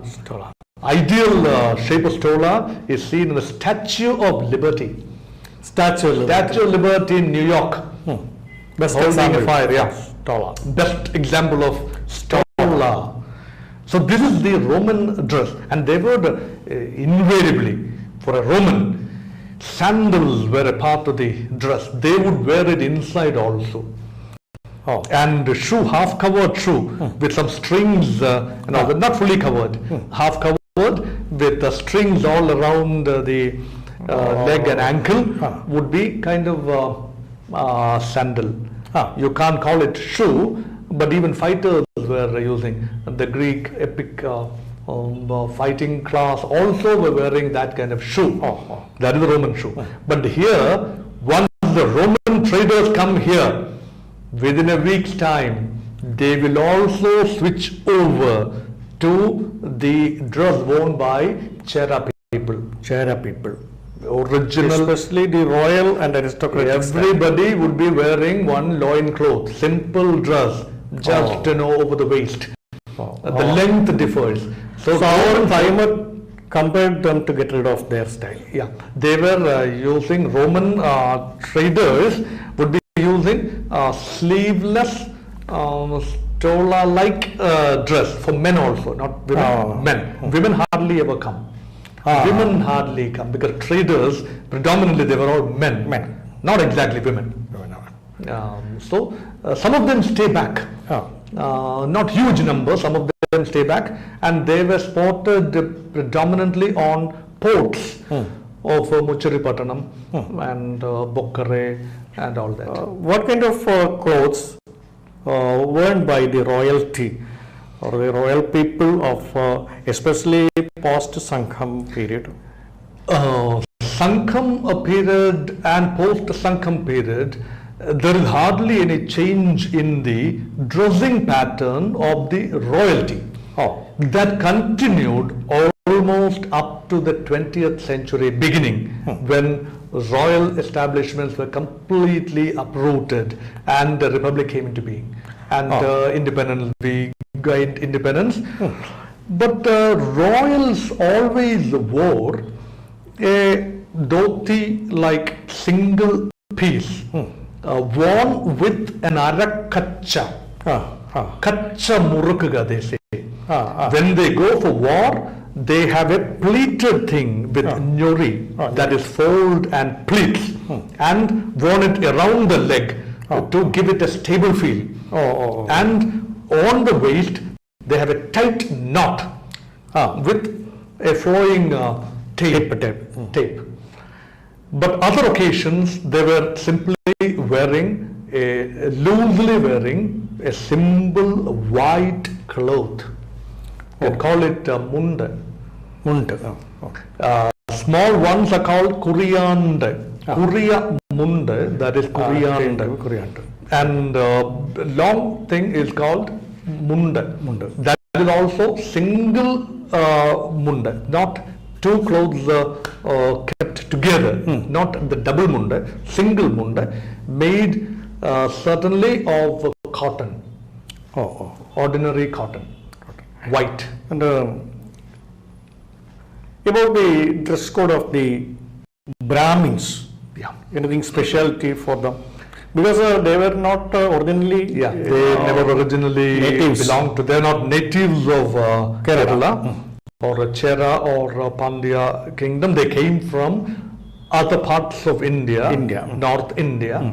That you mentioned in the previous earlier episodes. I mentioned about the Brahmin migration to, and Kerala witnessed, according to the Brahmins' own text, Keralolpati and Kerala Mahatmyam, 32 Brahmin villages were established in Kerala and 32 in Tulu region. So altogether 64 Brahmin villages. And Brahmins did not come in one bunch. They came in several waves or several small segments. And they came with their own belief system and also their own looks. They wore exactly the same kind of munda, but they wore it in a unique way. Unique means you mean it's a tar that is tied. Some of them did it that way on special occasions, especially the priestly class. Brahmins are a priestly community. Brahmins are a priestly community, and Brahmins in their ordinary vocation, when they are performing the household chores, they would be wearing only coriander. Like anyone else. They also. Like any other person. They would be wearing same. By performing religious rites, when they perform religious rites, they would wear this kind of tar in a unique manner. And that too bare-chested. That too bare. No shirt worn. No uttariyam on normal occasions. No male munda. I told about, I was mentioning in the previous episode about Uliyal. No Uliyal. But on special occasions, they would be wearing a male munda. Only on special occasions when they go to meet Maharaja, when they perform a separate festival in a temple, not on ordinary days. What is the significance of this sacred thread punul worn by the Brahmin priestly class? Brahmins came with a social design, a design to arrange a society on the basis of a functional division, division of labor. So they were very particular that each segment of population in the Chera land or in Tamilagam should be identifiable by their dress. So Brahmins themselves wore the sacred thread around their body, which is loosely worn. We call it punul, with unique religious significance. It's a part of their faith system and also part of their identity. A man wearing punul, they wanted to distinguish themselves from others. Not only from their fairer complexion, color and different features different from a normal Dravidian, but also by the punul and also by the way they wear the dress. And Brahmin women wore total, they were having the right to wear, they cover the upper part of the body, but they would not normally cover it with cloth, they would cover it with marakuda. The umbrella, ancient type of umbrella made of palm leaf. The round umbrella, familiar term, a non-foldable kind of umbrella, which is called marakuda. Mara means to cover. Kuda is the umbrella. Two umbrella, a tori, a maid, a helper would be holding one umbrella on one side, another umbrella on the other side. When an antarjanam, Nampudiri is the Brahmins are generally called Nampudiri. Kerala Brahmins are called Nampudiris. Antarjanam is expected to remain under, that is the inner being. Comforts of the cozy comforts of the interiors of the house, as and when they come out or home for taking bath in a pond or for a function or wherever. They hardly ever go, but if and when they go with marakuda. And also they wear their dress in a unique way with nyori. In the front. I think this is chela. They call it chela. Women used to wear chela. Women wear chela, which is Sheila.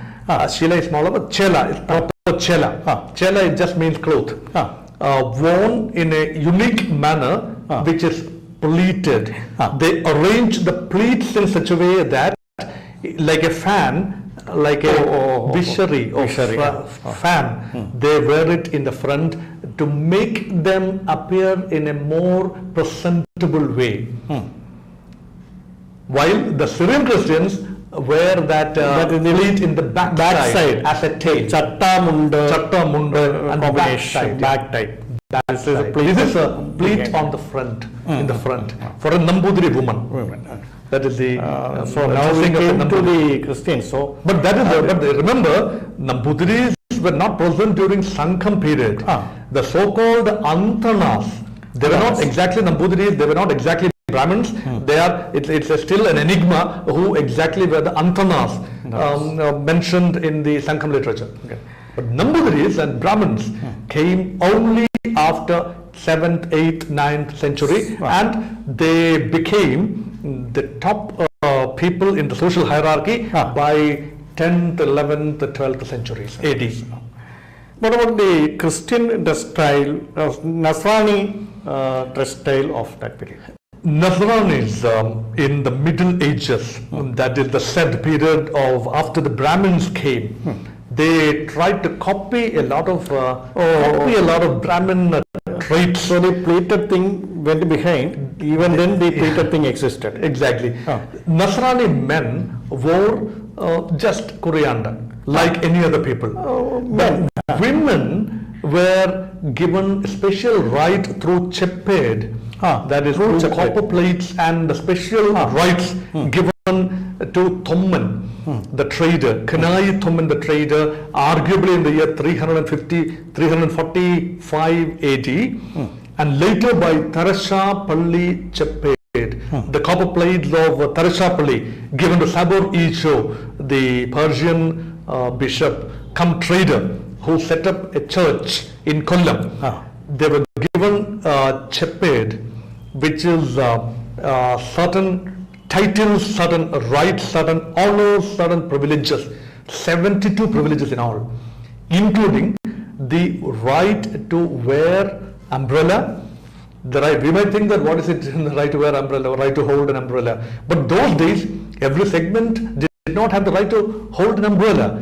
Every segment did not have the right to wear metiadi, which is part of dress. Metiadi means sandal, the wooden sandal. They were given the right to wear metiadi, pavada. Pavada means the dress, pleated dress, and pagal vilak. That is all part of the life pattern. Simply, we might think it is simple now, but those days it was something unique which other communities did not have. So Nasranis, being a trading community, was very much integral part of the trading system and the lifeline in society. Therefore, the kings in the Middle Ages, even in the days of Brahmin dominations, conferred certain rights and privileges to Nasranis, including the right to wear a special kind of clothes.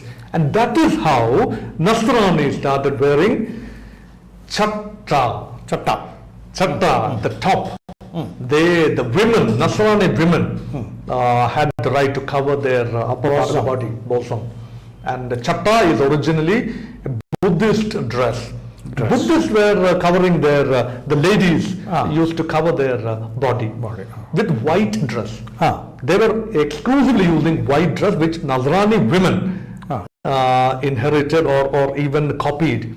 So that is chatta. And kachamuri, the bottom part, resembled the Brahmin woman's very long munda with pleated front, pleated back. When Brahmins were having the pleated front, Nasrani ladies used the pleat at the back as a tail. And by the way, any Arab influence? Arabs were using a similar kind of dress. Jews and Arabs. Traders were using loose gown-like dress, which they were using. But as and when they come here and settle down for trading purpose on a longer period of time, they would shift over to the local dressing habit, and if at all they have a via media, they would be reducing the length of the gown, and they would be, it will be only knee length, and they would cut off the sleeve part. They will cut off.